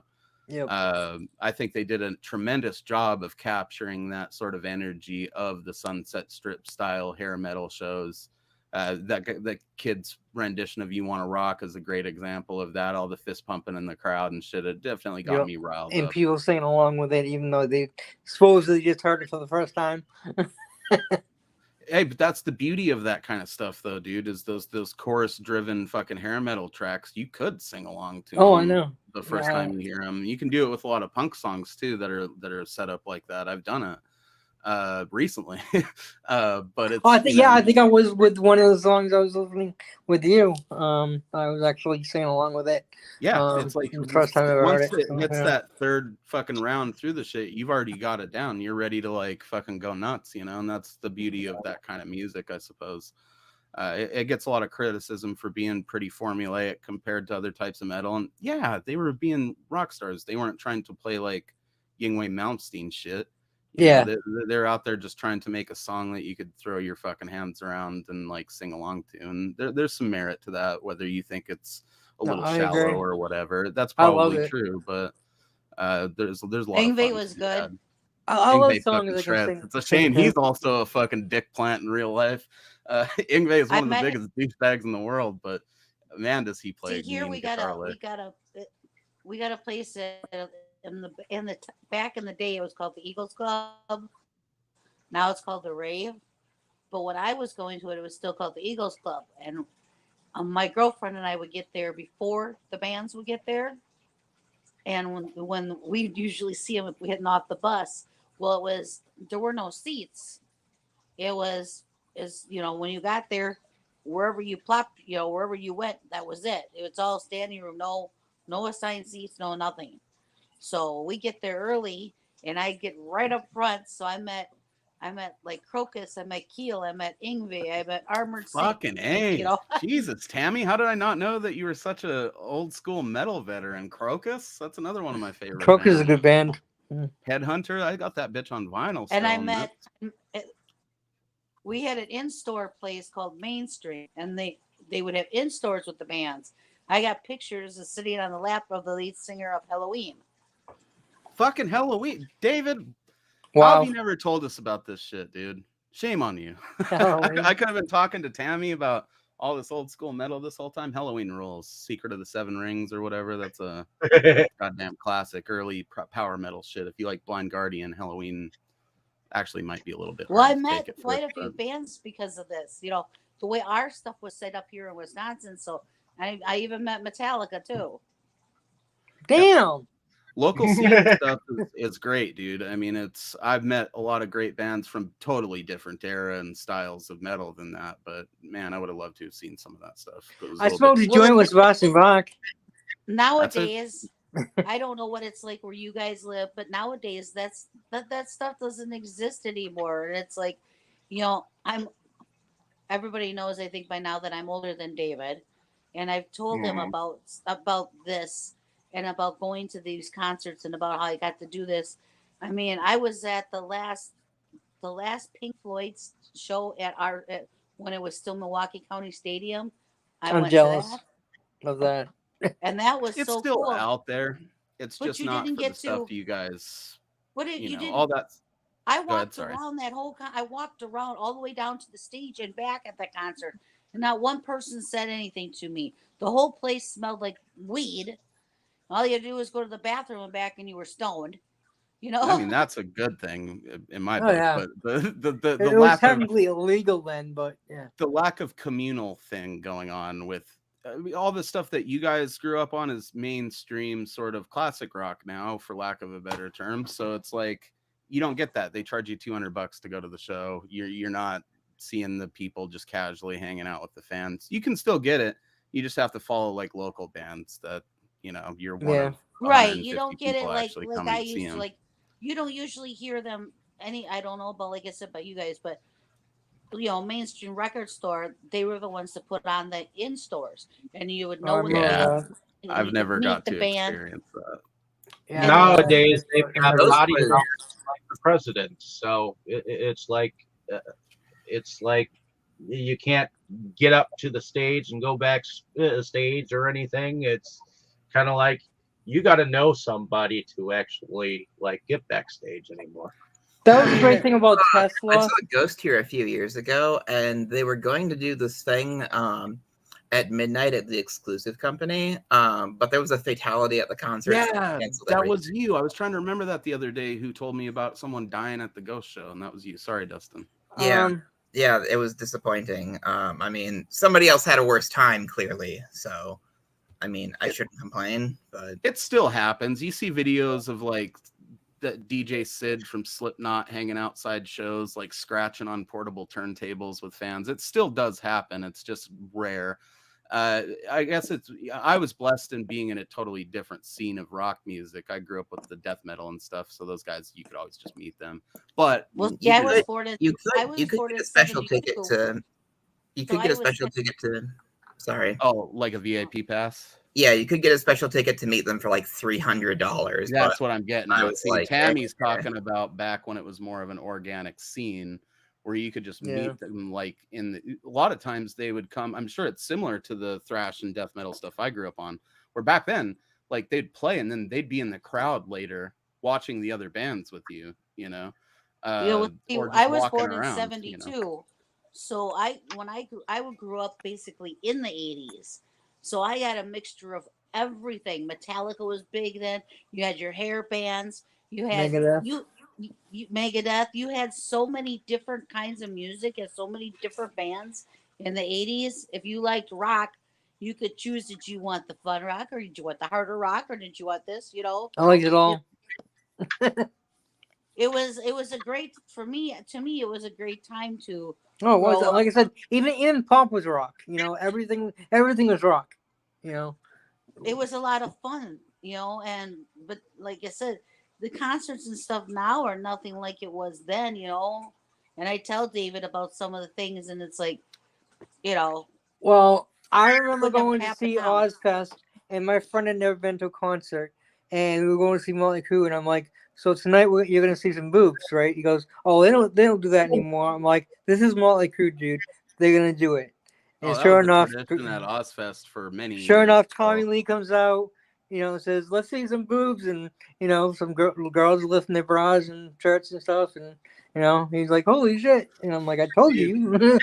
I have been I was at flandering with Ozfest a women couple consistently times. since I was 14, and I've still never seen as many boobs in my entire lifetime as I did during 3 summers at Ozfest. It was a sight to behold back then. I'm sure. My Well, dad yeah, was so pissed, we had dude. First year Ozfest we here took too. him. Yeah, first year we took my dad was the year that the local like city municipality banned the nudity. I don't know why they gave Ah, a fuck. You had to damn. pay Oh. $40 That to would get in suck. anyways. It does legitimately suck too, because in the heat Yeah. out there, a lot of those people were like, that's how they stayed cool, was like being Yeah. naked.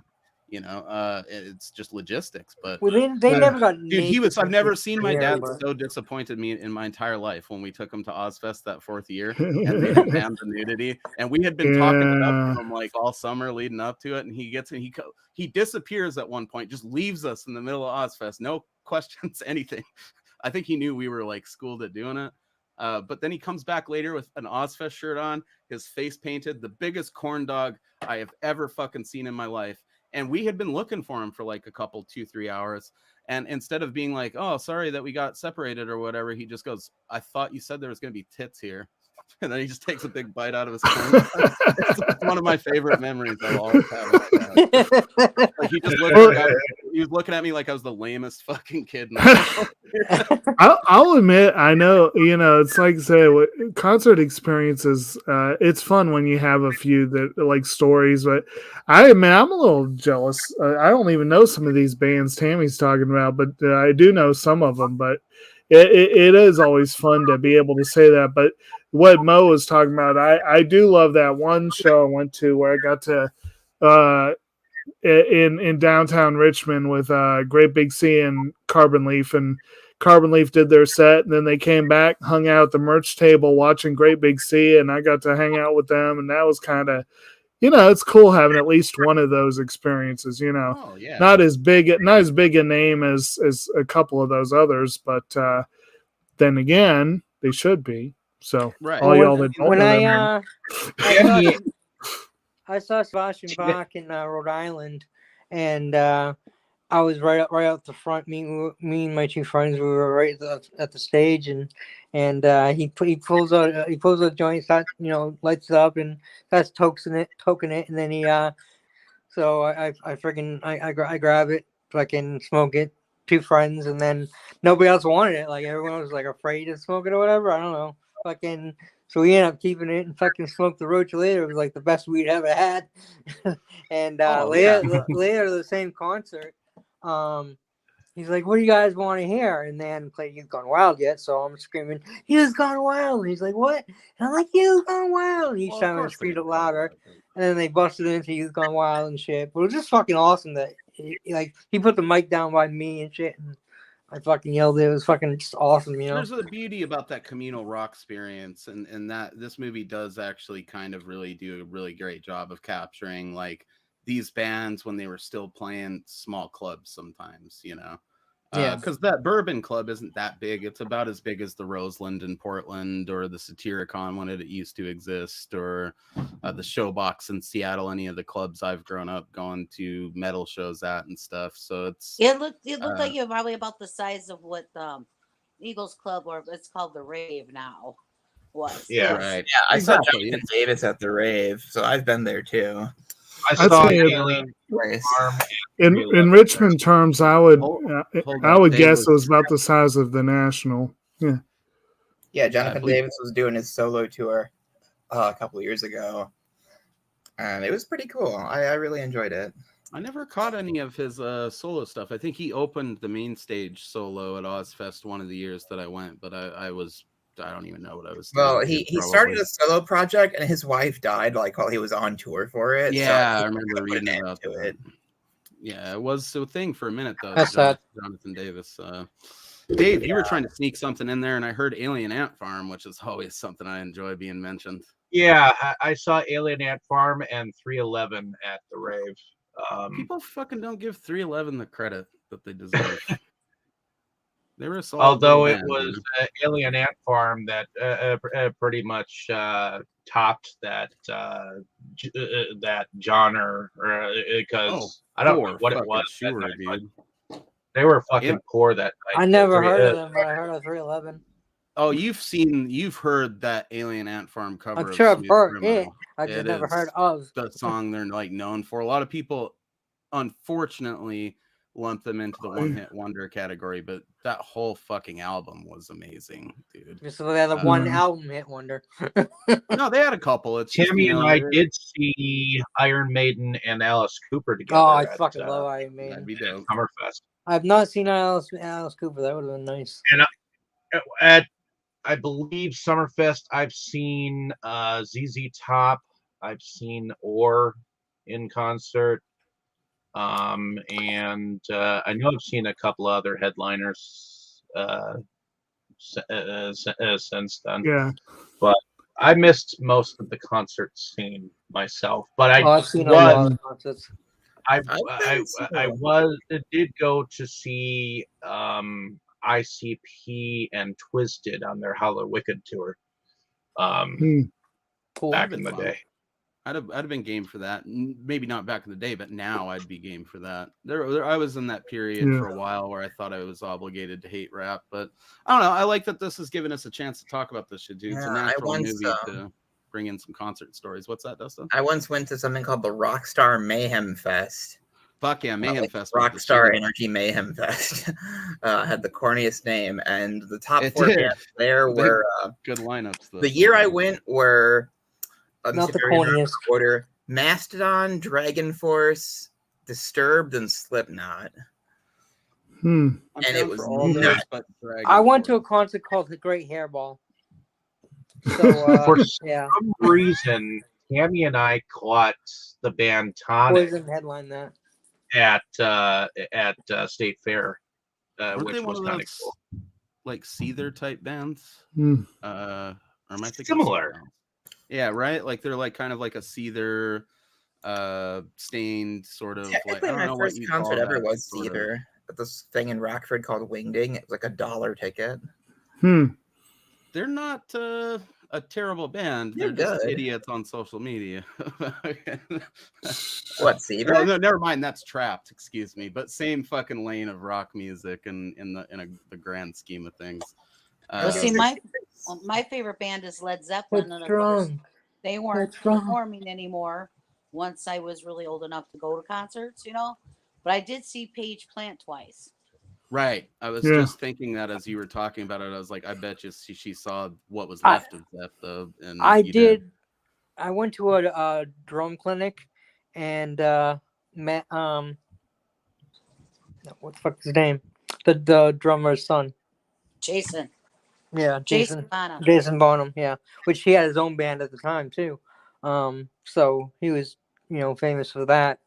Not just his father, but he talked about his father, and he talked about meeting, the rest of the band and everything, and that was actually before they asked him to join the band and take his father's spot, which they had done a few times. So do you guys remember a radio show called Rockline? Yeah. I got on Rockline Adam Carolla? and I have myself on tape talking to Robert Plant. Eddie Trunk. Oh, nice. That's who else I saw at Summerfest. It was Hollywood Undead. Those guys are fun. That was the last thing that I saw. That's a cool band. Well, we're coming up. Scorpions are also one of my favorite. Oh, I love Scorpions. The other two bands I've seen are my second concert ever was Rob Zombie. And then my last concert for a really long time was Dream Theater, and those could not have been like more polar opposite. Yeah, like the Rob Zombie concert was just like chaos and fire.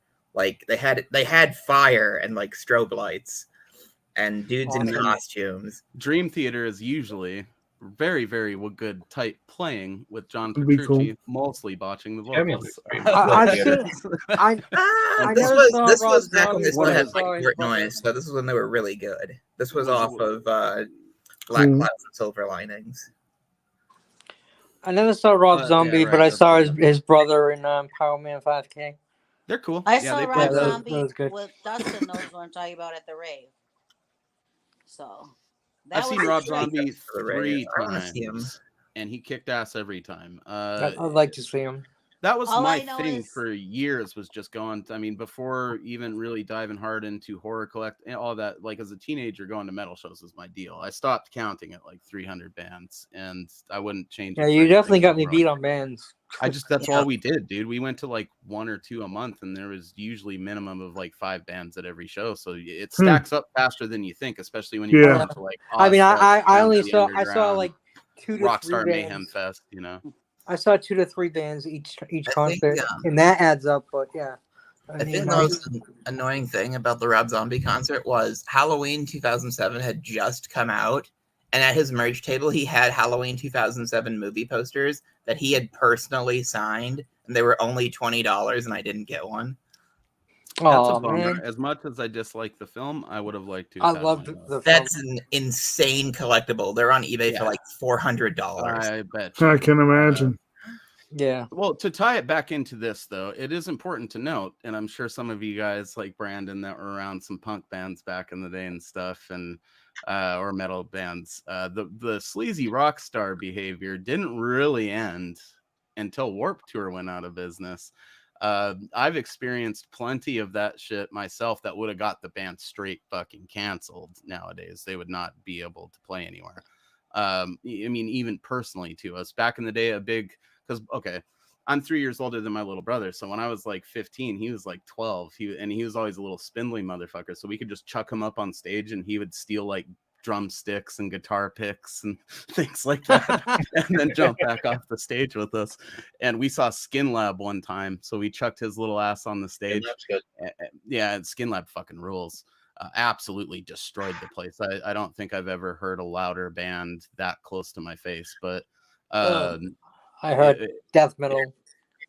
Skin Lab's not death metal. They're like No, I'm saying grunge. I heard death metal. What happens? They in, kick his ass. Oh, or dude, something? in a small Skin club. Lab fucking destroys any death metal band I've ever seen. It's just a wall of crushing like heaviness. You know, it's hard to explain. The It's whole the type building of was shit completely shaking.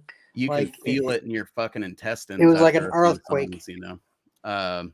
But no, they didn't kick his ass, Dustin. They caught him, and then they took him backstage, and he was, mind you, 12 years old. Obviously, he looked like he was probably like 10. And then moments later, the entire place just reeks of weed. And my brother comes stumbling out of the backstage area, clearly the most blazed he'd ever been. I mean, we were all smoking weed already back then. It was so fucking funny, dude. They like kidnapped his ass and made him take bong hits with them for stealing their drumsticks, and they gave him a bunch of stuff. He got like Skin Lab stickers and a patch and like a t-shirt, and they hooked him up. Nice. But I guess now's a good time, since we talked about, you know, the set dressing, to jump into music. We'll do just to keep it tight, since we're running on like 8 minutes here before we're at the 2-hour mark and we need to start wrapping this up. Throw out your favorite rendition, your favorite segment or musical performance in the movie. Starting with you, Kroll, go. Favorite music? Yeah, what was your favorite song sang by the cast members in the movie, if you had to pick just one? Well, I gotta do two. We'll let Tom you have an Cruise honorable doing mention. Wanted Dead or Alive, and then the end song, the Journey song. Don't Stop Believing. Those were the two best. Not gonna lie, my main criticism of the soundtrack of this is, as much as the songs are integral to the time period, the Journey stuff and the REO Speedwagon stuff doesn't fit in largely thematically with the rest of the music in the film, being as it's mostly all arena rock or hair metal stuff. It doesn't, but yeah. I love it. Let me just say this. While I do feel the need to point that out, I'm not complaining about him being there. So on to you, Dustin. Favorite, what was your favorite song of the film?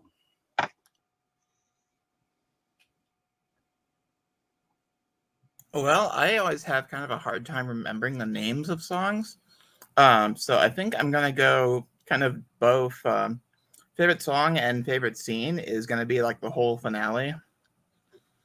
There you go. That's fair enough. But I actually enjoyed almost all the music in this. So it's kind of too close to call, really. Yeah, I would agree. It is kind of a, well, there's a couple that clearly aren't contenders because the people that were doing them weren't the greatest singers, and it was done more for comedic effect. but those scenes are strong scenes. So it Mm-hmm. makes up for the musical element of it being lacking a little bit. What about you, I can't Jacob? fight this feeling anymore. Like that was Oh, hilarious. when that scene happened, I was like, good for them. Good for them. That was fucking I was happy hilarious. with that. Yeah, I'm going to admit the scene with Baldwin and Brand doing "I Love Rock and Roll" just came off as karaoke, but it came off as good karaoke. I've heard bad karaoke, and this was not bad karaoke, but because it had that passion behind it, bro. Right. Well, and also they weren't blitzed out of their minds the way some karaoke I've heard. I do like the final scene with "Don't Stop Believin'." That's a pretty big one. I'll agree with Kroll that Tom Cruise belting out "Wanted Dead or Alive" was pretty fun. I like the idea that he's supposed to be like this hardcore rocker and he's singing Bon Jovi. And granted, that was Bon Jovi's peak era, but still, I found that amusing. But he did a good job. And I like Catherine Zeta-Jones with "Hit Me With Your Best Shot."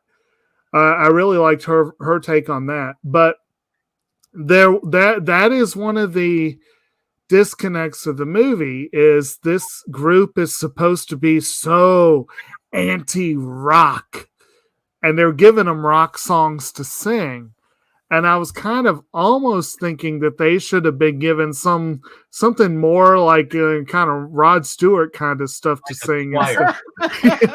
You know what I mean? Why does Rod have to get thrown under the bus for the anti-metal? Well, the point, I could see them all their like characters was that they were anti-rock because they were like jilted fans. Yeah. Well, that's true. That's true. Well, dude, don't sit there and tell me you don't think the PMRC sitting through listening to all those songs so that they could criticize the lyrical content weren't tapping their toes to a few of them. They were, they were. I'm sure after the stickers were on them, Tipper Gore went out and bought a couple of Wasp albums. You know?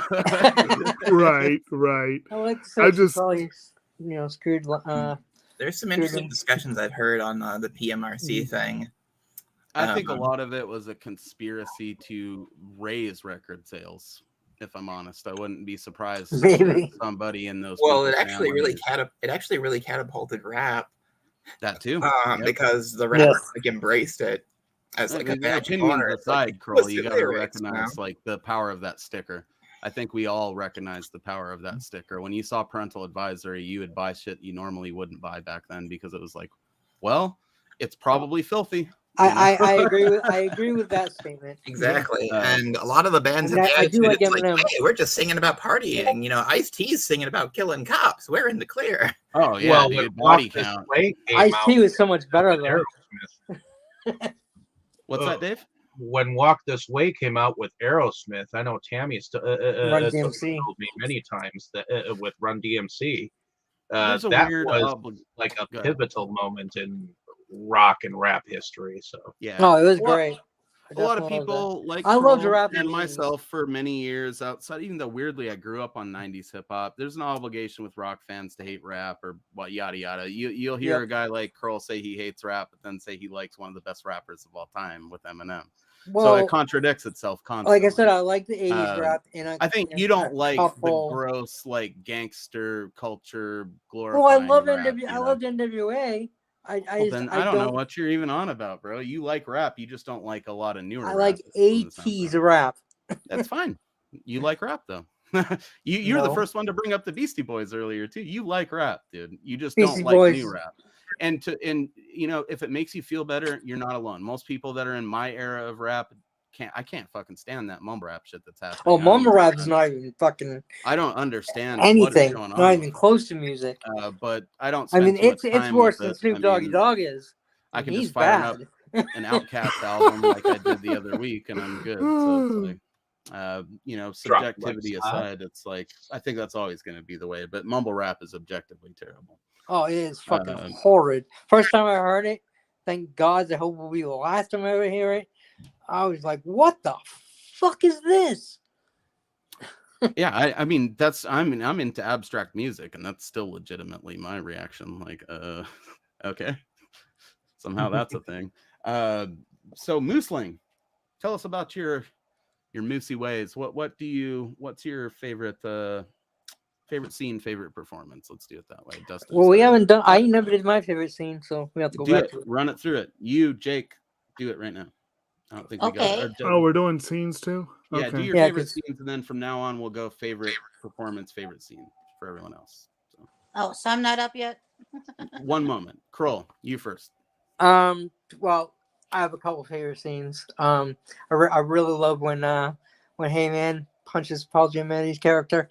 That was just fucking awesome. Yeah. And of course the dancing and the singing to each other is just, just so fucking funny, so fucking hilarious.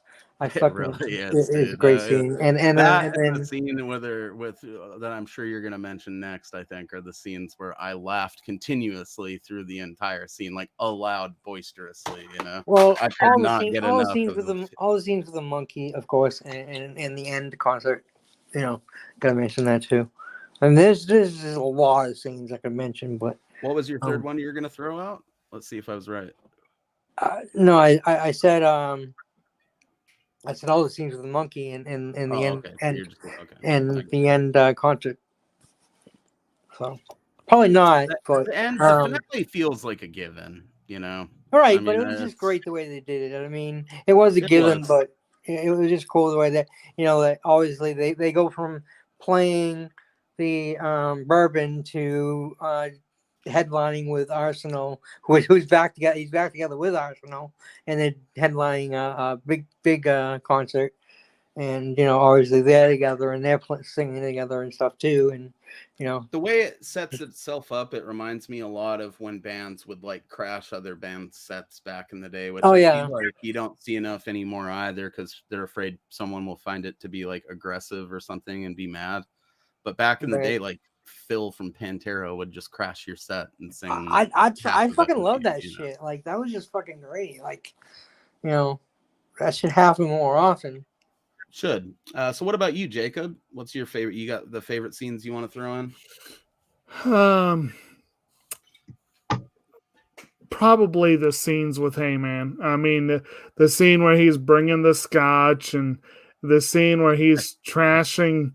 I love when he's trashing Paul's office and Stacy's just sitting there kind of chipping in every now and then, like kind of directing it a little bit. And he's just kind of throwing shit at his head. And then like he's like, and then when Heyman punches Paul out later, that was pretty great. And I do love the moment when Stacy called the Rolling Stone clerk, and he gets he learns where she is, and he's like, I have a gig. Just that his reaction, I just love that moment. That was pretty fun. It was great. If your name is Stacey yeah. I don't know, man. I think if I had that monkey, the situation would probably be reversed, though. It'd be like me bringing him scotch, and then like we both have Lunchables, and then we just hang out in a hot tub together. Like I think, and like that scene would be me pushing the cart over, and then I hand him his little glass of scotch, and then I have like a slightly bigger glass of scotch, and I get in the fucking hot tub with him, and then we both peel open Lunchables. That's a little room in heaven, I think, for me. Is that right there? So now it is where the hell did Mooseling go? Can you guys know how to mimic a moose's call? Let's get her back in here. There she is. Yeah, I'm here. So, what's Tammy short for? Tamara? I think it is. Don't you ever leave again? Me warning, Tamara. Tamara. Sorry. Okay, what is your favorite scene? And the Mooseling thing is my dad. Everybody calls my dad Moose. They have for years, and I'm the oldest, so I'm the first original Mooseling. Your dad is a moose legend from what I've seen. That's the most moose I've ever seen in one house ever, and I fucking approve of every one of them. So I bought him probably about half of that. You ever see a moose in real life? It's one of the scariest fucking creatures on the planet. I have. They're not to be trifled with, bro. So Tammy, your favorite scene, favorite song, throw them at us. I think one of my favorite songs was Drew doing "I Want to Rock." I think he did that really good, and it just reminded me of like concerts I went to. Everybody was singing, and he was, it just looked like a real concert, and it was The great. best concert scene in the movie, in my opinion, in terms of crowd, like natural looking crowd energy. Right. It So felt that like was- a lot of shows I've been to, so I feel you there, Tammy. I like the ending, like everybody else. Can't not like the ending, and of course, I love the Bucky. he was awesome. He'd be great to have around. There's a few people I'd love to turn him loose on. Dude, I need a fucking action figure of him in his little like South American dictator outfit that he was wearing. I would Yeah. fucking display that proudly and prominently. It's funny. So is that it for you, Tammy? No honorable mentions or anything? I think Tom Cruise did do a good thing do a good job on Dead or Alive, though. I think he did do that. So I think Tom Cruise's whole shit in this movie was pretty amazing. Actually, that's what I will agree with Dane wholeheartedly on that. It's like an above average and unexpected performance from Tom Cruise. I agree. I mean, I like Tom Good. Cruise, but I didn't know he could sing that well. If ever there was a movie you'd expect him to phone it in on, it'd be something like this. But again, I feel like it's creepily accurate. So that's why it was so easy for him to deliver it so well. Some people compared this role to his role of Lestat, and honestly, that has always struck me as one of his most phoned in roles. I thought this one he did better. People just praise that because they like Interview with a Vampire. His role in his performance in that's almost borderline dog shit. I like his performance, but we like the movie as a whole, so it's hard to say if he's really now. His best, The second movie would have been great with Tom Cruise. Now we can see he could do Rockstar. So if he had done the Queen of the Damned, plus the fact that he's pretty much a real life fucking vampire that doesn't age probably helps a little bit. Yeah, it would have been great for him to keep the role and do Queen of the Damned instead of having Robert Townsend doing it. Because we haven't really ruined it for me. We haven't really made much reference to his reputation and off-screen persona, but there is a part that makes me think that he's done a couple of roles in the last decade or so. Tropic Thunder being another well-known one, where he seemed to actively be tweaking all of his haters. And I think this was one of them. He definitely was a lot more restrained here than he was in Tropic Thunder, but it's fun seeing him poke fun at himself a little bit. I don't know if I'd even say that, bro. When he rises out of that bed under those fucking groupies and he is coming up out of it almost like some type of vampire, the way that they shoot it. Yeah. And he's got that cod piece and it just shows that shot from the back of his ass and that's just like seems like up at him in awe, almost like Renfield when he sees Dracula for the first time. He's fucking going pretty ham in this, just in a different way than he is in other stuff.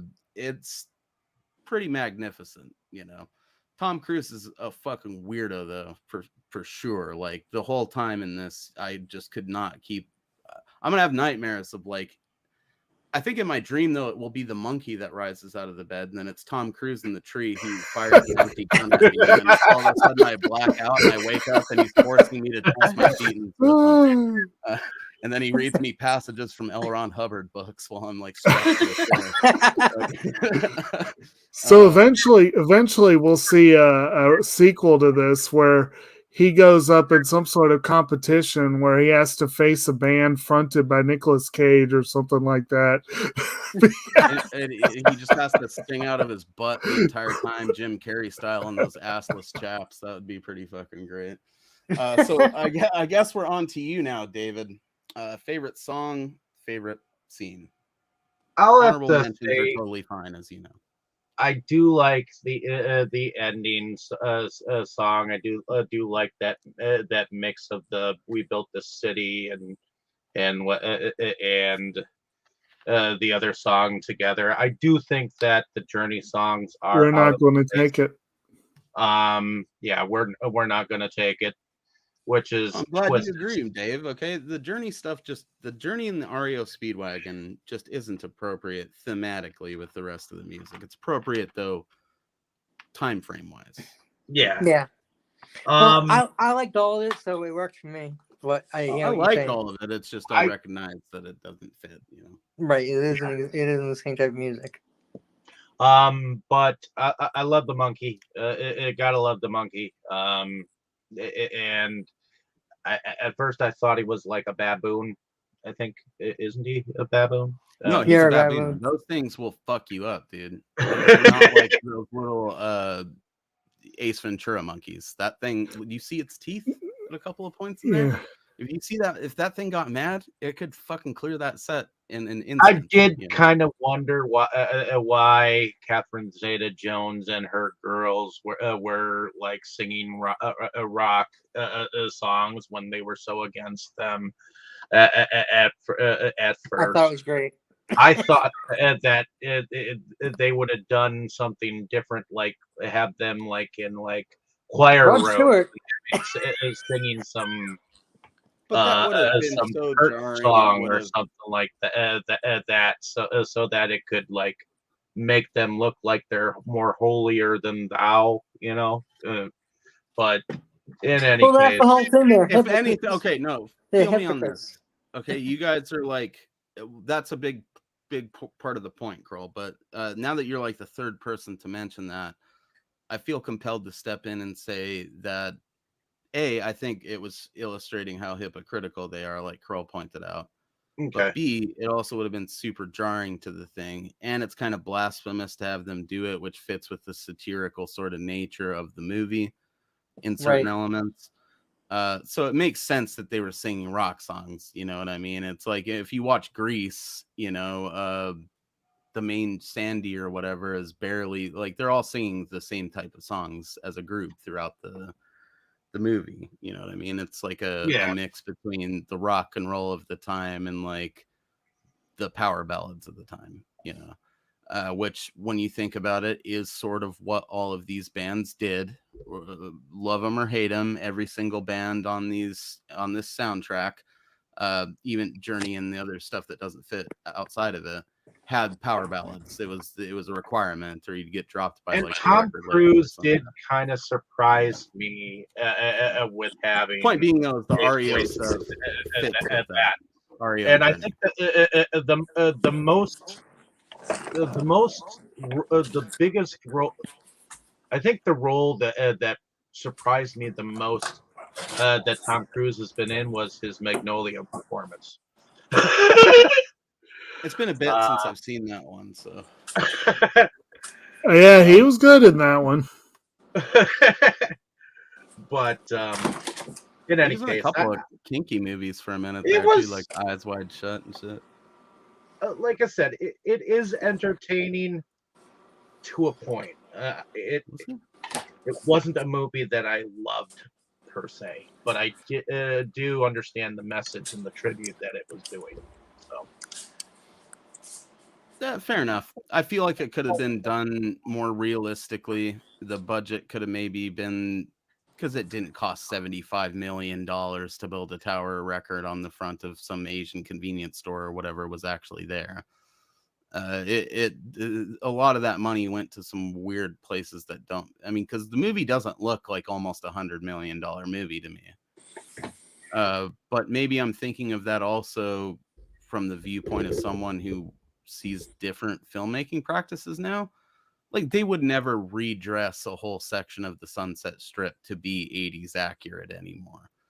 They would do it in chunks, or they would somehow manipulate the shit to make it that way. The filmmaking is different even now than it was 10 years ago. This movie's 10 fucking years old, bro. It just dawned on me we're talking about a movie that's legitimately a decade old. I think it came out in July, so we're coming up on the 10-year anniversary for it. So maybe consider giving it a rewatch on the anniversary there, Kroll. If you want the actual date, it is June 15th. So we're past it, actually. No, we're not. No, No, no, that's next month. Yeah, because then it would be like 2 days away from my birthday. Yeah. It'd be like, I'm not that old yet. Weirdly, this is like the 5th film too that I've covered across several different channels with all of you different guys that is like coming up on an anniversary this year, which is pretty cool. I don't know what it is about 2022. Maybe that's a sign the world is healing, is that fucking you know, all these random horror movies, and for some reason Rock of Ages is having a 10-year anniversary. So Brandon, we haven't heard much from you, Brandon. I haven't really had much to say tonight. As far as favorite scenes, I don't really have much of one. I didn't mind hearing some of the "Don't Stop Believing" stuff. I kind of liked the scene at the Hollywood sign where he's talking to her about it. But and of course, the Tom Cruise and the monkey are probably the best parts of the film. But yeah, it is all right. Movie is insufferably fucking long for what it needs to do. This could have been an hour and a half, hour and 40, and it's a full fucking 2 hours. So that is something I do take objection to. We beat it. We talked more about the movie than the movie went on. True enough, but we also have what is it, like fucking 7 people here right now, you know? Yeah, and we also talked a lot Not about counting you. music itself, so and concerts. So I think we've done pretty solid, and then we've had a good time doing it. So I guess that just leaves me, and I would say my favorite song is probably a tie. There's something about that intro where she's coming into town and they sing Sister Christian by Night Ranger, and it's like so soft. And then it slowly builds into like all these people that maybe can't sing that good, but they're all singing the song along with her, because it reminds me of when I saw Night Ranger. And that's kind of exactly how it went, dude. I mean, they were playing and it was like for the first pass or two of that chorus, the crowd really wasn't feeling it. But by that third time around, it was like, motor in, you know. It was on, man, and they rocked almost as hard as Blue Oyster Cult did the 2 times that they played our county fair. I wish I never saw them. Wish I could have. Dude, they're right there. I would have liked that. Behind Guar is my favorite bands of all time. I mean, Blue Oyster Cult absolutely kills. No, not Blue Oyster Cult, the other one. Oh, Night Ranger is Night pretty Ranger. good too. Night Ranger is like D tier fucking 80s rock, you know. They're kind of like, it was still really. They're that band that your dad would like play an 8-track of in his car that he fixed up instead of paying attention to you. Another band I saw. Another band I saw was Loverboy. Loverboy kicks ass. I've seen them 3 times, dude, and Loverboy kills. Cheap Trick I've seen twice. I've seen Cheap Trick once, and that was enough. If we're Cheap Trick rules, dude. But I suck in concert. Nah, they don't at all. But you What just about I passed out. Right. Well, but you have to see it in the right context, man. Right. Anybody seen Deep Purple? They're not before? a rager. No, but if I could have some like Back to the Future bucket list of bands to see, Deep Purple would be right near top of the list. Me would be Doors, I saw them twice. Beatles, and Pink Floyd. Well, since we're doing it, Jake, Brandon, Dustin, bucket list bands, and then let's close this shit with our fucking outros. Bucket list. Okay. One. You get one bucket list mention right now. Queen in concert, and I'd love to have seen them just in their prime, rocking it out. Hell yeah! Go back to the '79 live tour. That, of course, I was born that year, so I guess I could not have seen it then. But I was 6. Dude, we're not working with reality. You've got the fucking DeLorean, and you can go back and see it. Yeah, I would have loved to go back there. You can just go back and see the original Spatzenbach. That live album was played for me when I was born, so that'd be the concert I would want to go to. All right, Dave, bucket list show. Me? Mhm. I would say I would have loved to have seen Tom Waits like back when he was Huh. like doing live shows, either him or Nick Cave and the Bad Seeds. There you go. Jacob. I'm not 100% sure who would be my bucket list of the people still with us. Doesn't have If to I'm be to be perfectly honest, I guess the top pick might be either Bob Dylan or Jimmy Buffett. But if we're talking people that are no longer with us, I really wish I could have seen Tom Petty. Really wish I could have. Dustin, go.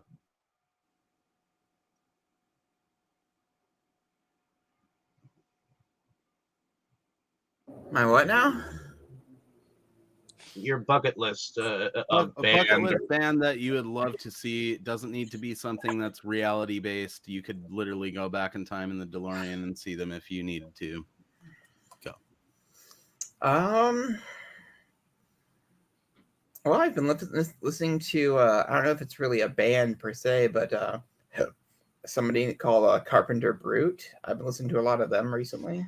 I'm familiar with the dude, and he's been having a lot of bloody disgusting fucking lists lately that intrigue me based on his tastes. I'm sure you know what I'm talking His newest about. album is Lever Terror, and Isn't he it's like an industrial artist or some shit like that? he's like a synthwave artist, Yeah. and it's really cool. Like after we get off the air, I'd recommend you guys go listen to the song from Lever Terror, The Widowmaker. Like it's got this really cool video. You know, if you're not going anywhere, dude, I'm probably gonna be hanging out for a bit. So I got like 3 pints of beer. I'd recommend checking that out. Here. So it's about a character who basically just takes pills and like gets high and kills people. That's an interesting choice though, Dustin, because he is metal as fuck, even though he's not a metal artist, and he's super into horror movies, and you could still potentially see him. So not an impossible bucket list choice. Kroll, bucket list band, alive or dead? Well, I mentioned 3, so yeah. Oh, you did actually. Yeah. So I guess that just leaves Tammy, and then me, of course. Well, it'd be kind of hard to pick, but I definitely would love to have seen Queen. I never did, and I would love to have seen Led Zeppelin as Led Zeppelin, not just Page Plant. You know? Did they at least play some Led Zepp songs? Oh yeah. I would The hope first so. Page Plant, like the whole concert was basically, for the most part, was that they played a couple of their own songs, and then the second one was actually most of the Walking in Clarksdale album that they put out, but then they played Zeppelin too.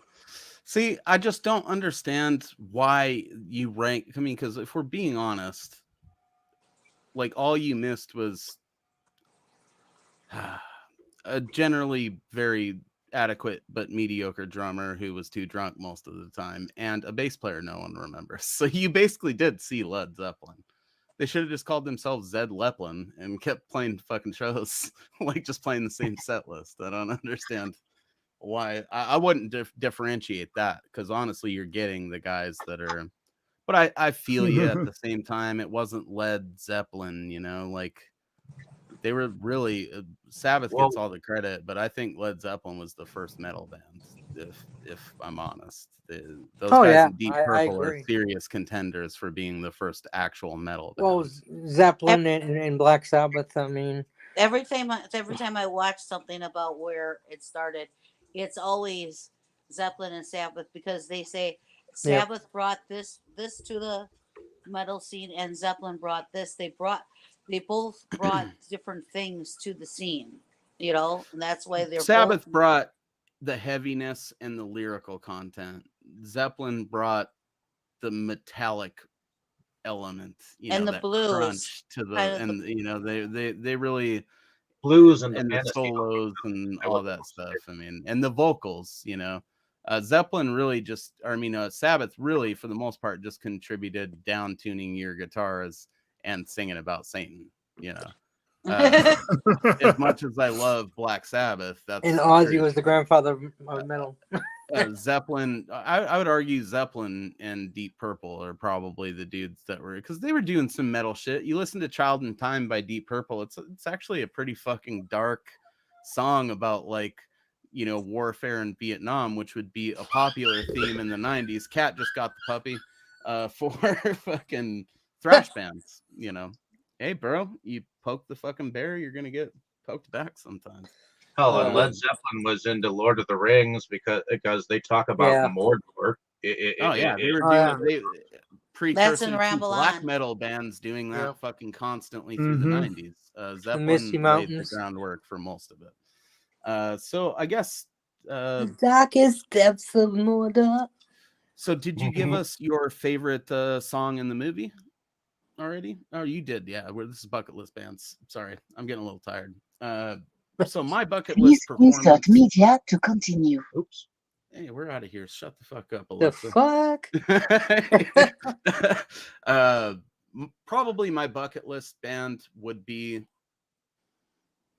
just maybe seeing Ozzy solo, man. There's so many songs like Bark at the Moon, Over the Mountain, you know, Flying High Again, Hole in the Sky.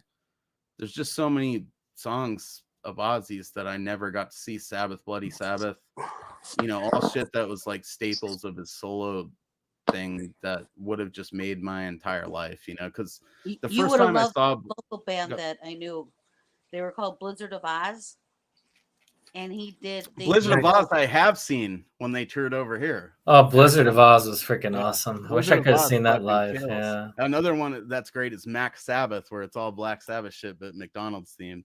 What the fuck? Well, dude, and they dress up in crazy suits. It's like going to a gore show almost, but without the blood. Like, well, an ex-boyfriend of mine, his best friend was the singer of Blizzard of Oz. I don't know if it's the same Blizzard. You had some Tammy cool dated a lot of scene kids, is what we're You had some tonight. cool ex-boyfriends. What happened? Yeah, she was dating around the scene back then. She was like the emo girlfriends I had back in the day, where it was like, you're mostly dating me because of my fucking, you know, the t-shirts that I have been wearing, but that's pretty cool.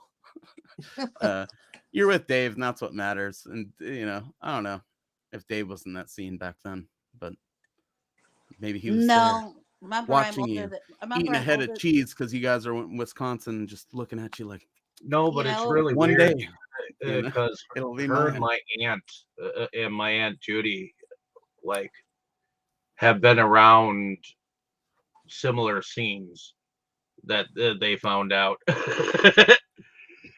That's yeah, cool. you guys.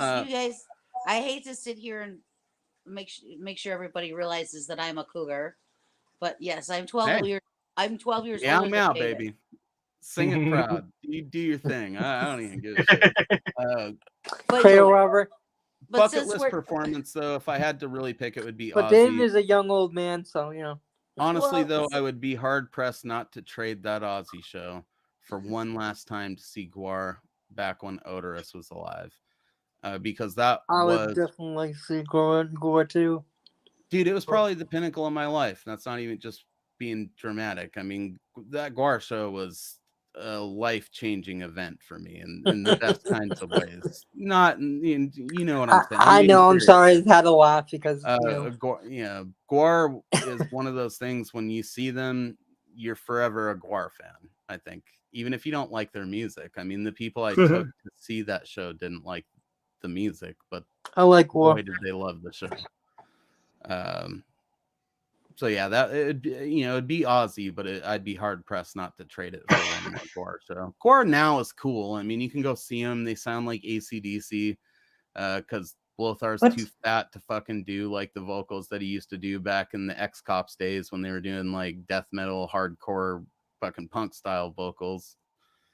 But I mean, they're still pretty fun, and they still spray you with blood and cum and all that fun stuff, and they have all the different characters on stage, but it's just not the same. I'm sure Brandon or Jake, if they've seen any of the new Gwar stuff, can attest to that. It's just Gwar was a thing that, unfortunately, as rich as the concept is, it can't survive in the same way without Dave Brockie.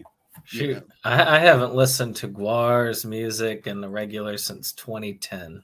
And that was Yeah, right around maybe. when Dave started getting real cracked out and then eventually died. So yeah, it makes sense. Yeah, those last couple of Gore albums weren't the best.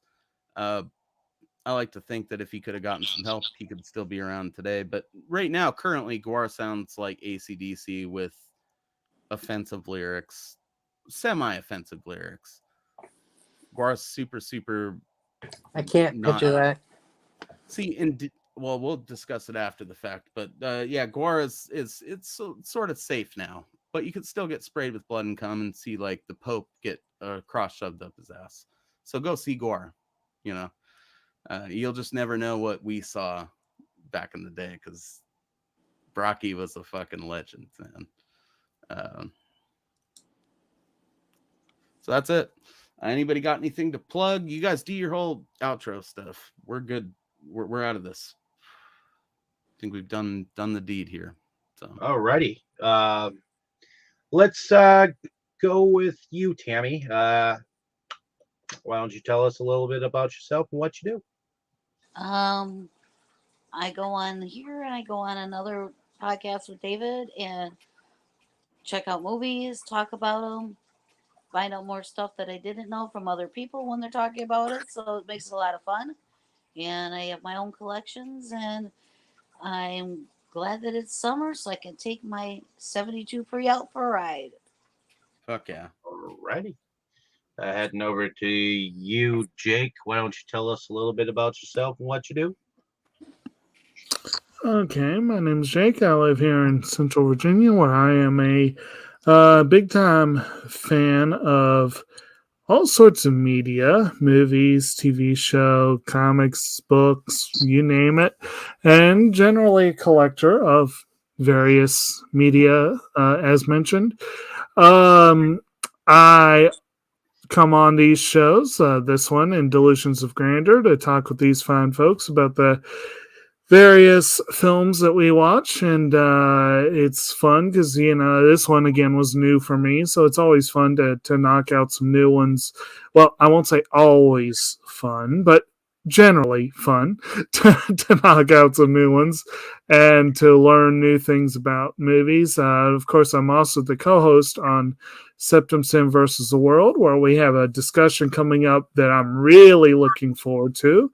One of my favorite shows that finally got an American release, or the first part of it did. Sayonara Zetsubo Sensei. We'll be talking about that next week on SeptumSin versus the World, and I really need to get cracking on watching it. Features my favorite J-pop theme of all, Zese Bijin. Which actually, those I didn't even think about that, but that could be some bucket list bands for me there. People like Ryofu and Megumi Hayashibara. That'd be on my bucket list as well. But I try to get all of this in, but Yeah, between did someone tell you couldn't put weeby J-pop shit or whatever in here, Jake? Because that's always what's that? hard. Oh, cool. But I try to get all this watched, but of course I'm very busy all the time with working full-time job and also running a native plant nursery or helping run one where we've got some pretty cool stuff coming through the pike that you don't see every day. So that's exciting and keeping us very, very busy. But always good time to watch a few things. Alrighty. Heading over to you, Dustin. Why don't you tell us a little bit about yourself and what you do?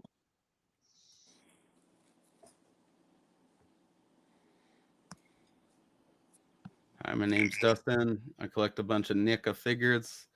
Sometimes I sell my movies in the group. I wear a really sweet blue Jason mask on occasion. And I have a lot of posters on my wall, like tiny ones that I can't quite fathom the existence of. But, I'm sure a lot of it is stuff that he's gotten as memorabilia or different things. He's a big fan of, I don't know. Don't forget his Twitter. cryptic. Yeah, is No, it's Dirk Twitter Cryptaxis, is bro. Cryptic Horrors, Right. Derek Cryptaxis. Yeah. It's Dirk Cryptaxis. He really liked the game Alien Fireteams Elite. He talked about it to me for several hours after we were off streams on multiple occasions, and it was a good time. And he likes scaly little reptiles just like Jacob. Heading over to Stacy Jacks over there. Why don't you tell us a little bit about yourself and what you do? Well, you know, I'm a rock star, and oh wait, no, that's Stacey Jack. Unless you got a sweet demon cod piece, you're not in the club yet. I'm disabled, so I don't work, but I spend my time watching movies, watching TV shows, playing video games, and coming on these podcasts. Always loved watching movies and talking about them, so the podcast's perfect for that. I get to talk about movies way more than I've ever have, except for Star Wars. So it's great. It's a really fun time. Even when everyone agrees on it, it's just it's fun. And also go on Delusions of Grandeur on Sunday with Dave and Tammy and a couple other people sometimes, and we do movies there. This coming Sunday is another one of my picks. Will be Superman the movie, so guys check that out. That'll be fun. We're doing the theatrical version. This is the original 1978 Superman movie, Richard Donner. So yeah, that'll be fun. That's about it. You could do a whole series of podcasts just dissecting the fucking. You could do literally an entire like limited run podcast on just Superman and the different cuts of it. Oh yeah, all that shit, all the which Superman is a movies. super neat, like nerdy film head thing to think about. I haven't even seen all the. You sell different yourself short too much, Kroll. I mean, you've been a frequent contributor on my channel. You are easily like a regular cast member of Delusions of Grandeur.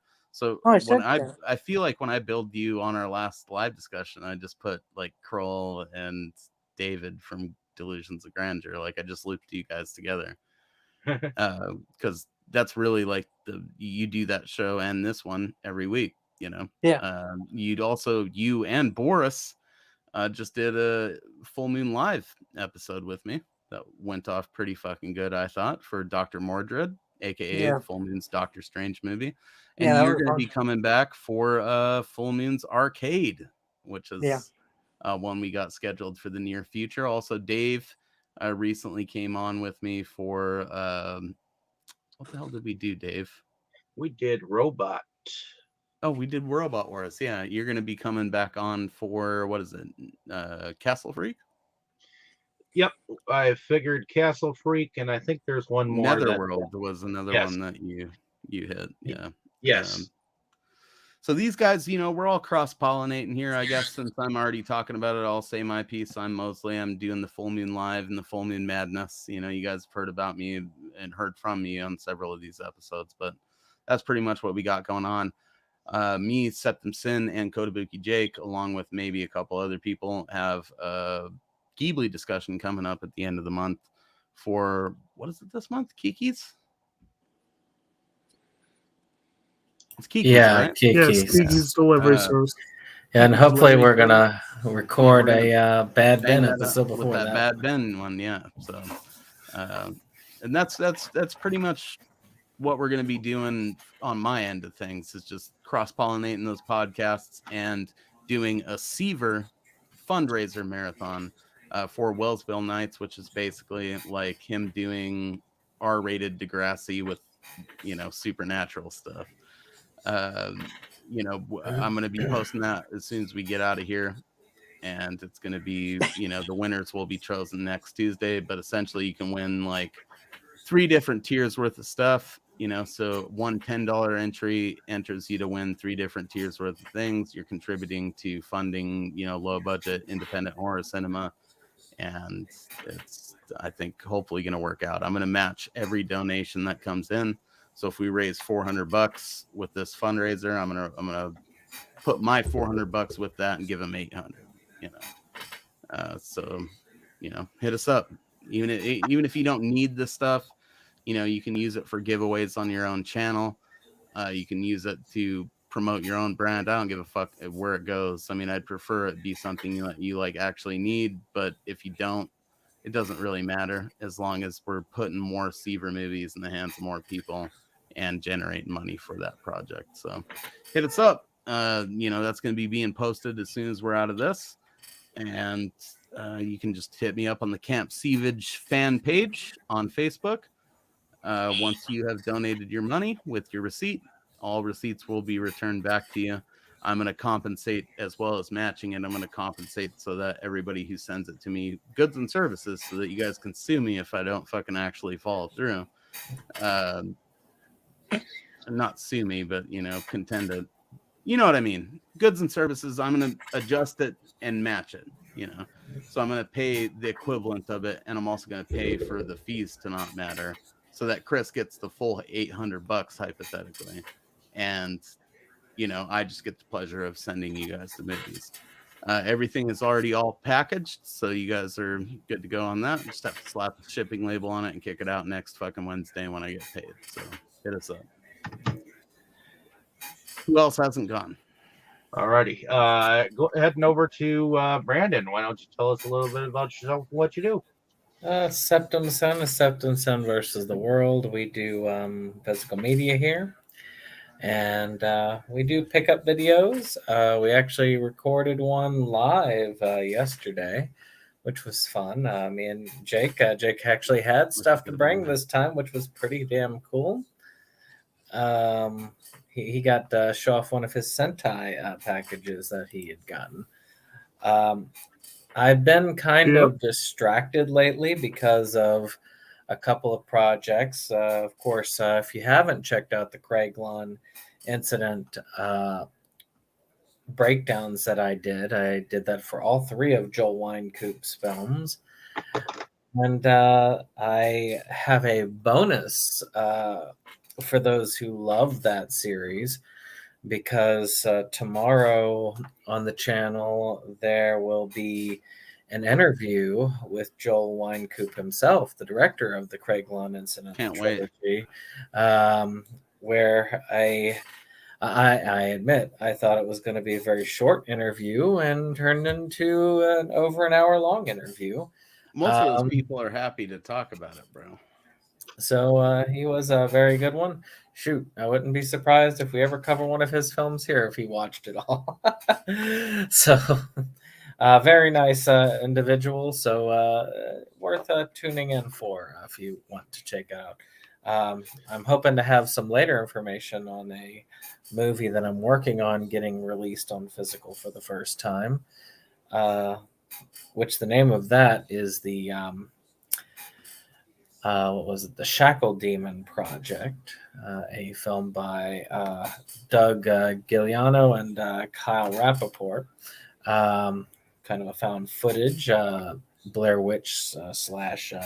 You got a guaranteed customer right here, baby.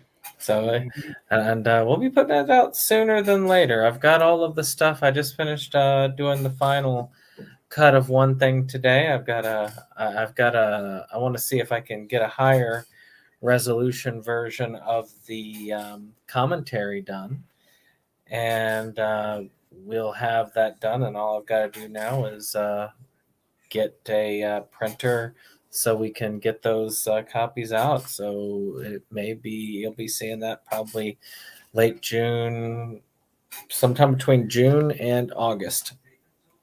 That should be coming out. Alrighty. And my name is David Strege. I'm one of the founding fathers of Inside Movies Galore, where we go on and discuss various films from various levels.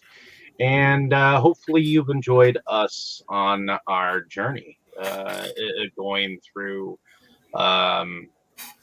many different aspects of film. I also moonlight on a different channel called Delusions of Grandeur, where we do exactly the same thing, only I add video pickups of my own and video reviews from time to time of my own thoughts. So hopefully you can check that channel out when you get a chance. I believe the last film that we discussed is up and out, and that was pretty cool. We've done this movie on Inside Movies Lore, but we didn't do it with this group yet. So with Mr. Sardonicus from 1961. So I believe that Ron has some movies coming up that we're going to be discussing. We're going to be doing a double feature. Ron, did you want to tell us which movies those were? Doing the Wolfman, and this will be the remake of the original. Still love the original. I think the remake, or reboot, whatever you want to call it, they added to it, and they kept what made the original story great, and they added some to it that just made it even better. And I feel like they did such a great job with the reboot that I wanted to go with that one instead of the original. Still love the original though. And then we're going to be doing Waterboy, which I feel is one of the funniest movies ever from any comedian. Of course, this is an Adam Sandler one. And I was actually on some drugs, acid the first time I watched it, so that made it even better. Were you drinking Gatorade at the same time? No, I thought I was literally gonna die laughing. I didn't, obviously, but yeah, the movie is great. Absolutely love it. So yeah, the theme is die laughing. I need to get some Gatorade to watch that film. Sounds like a plan. Really In any case, if everyone can say good night. Good night. Good night. Good night. Night, Johnny Boy.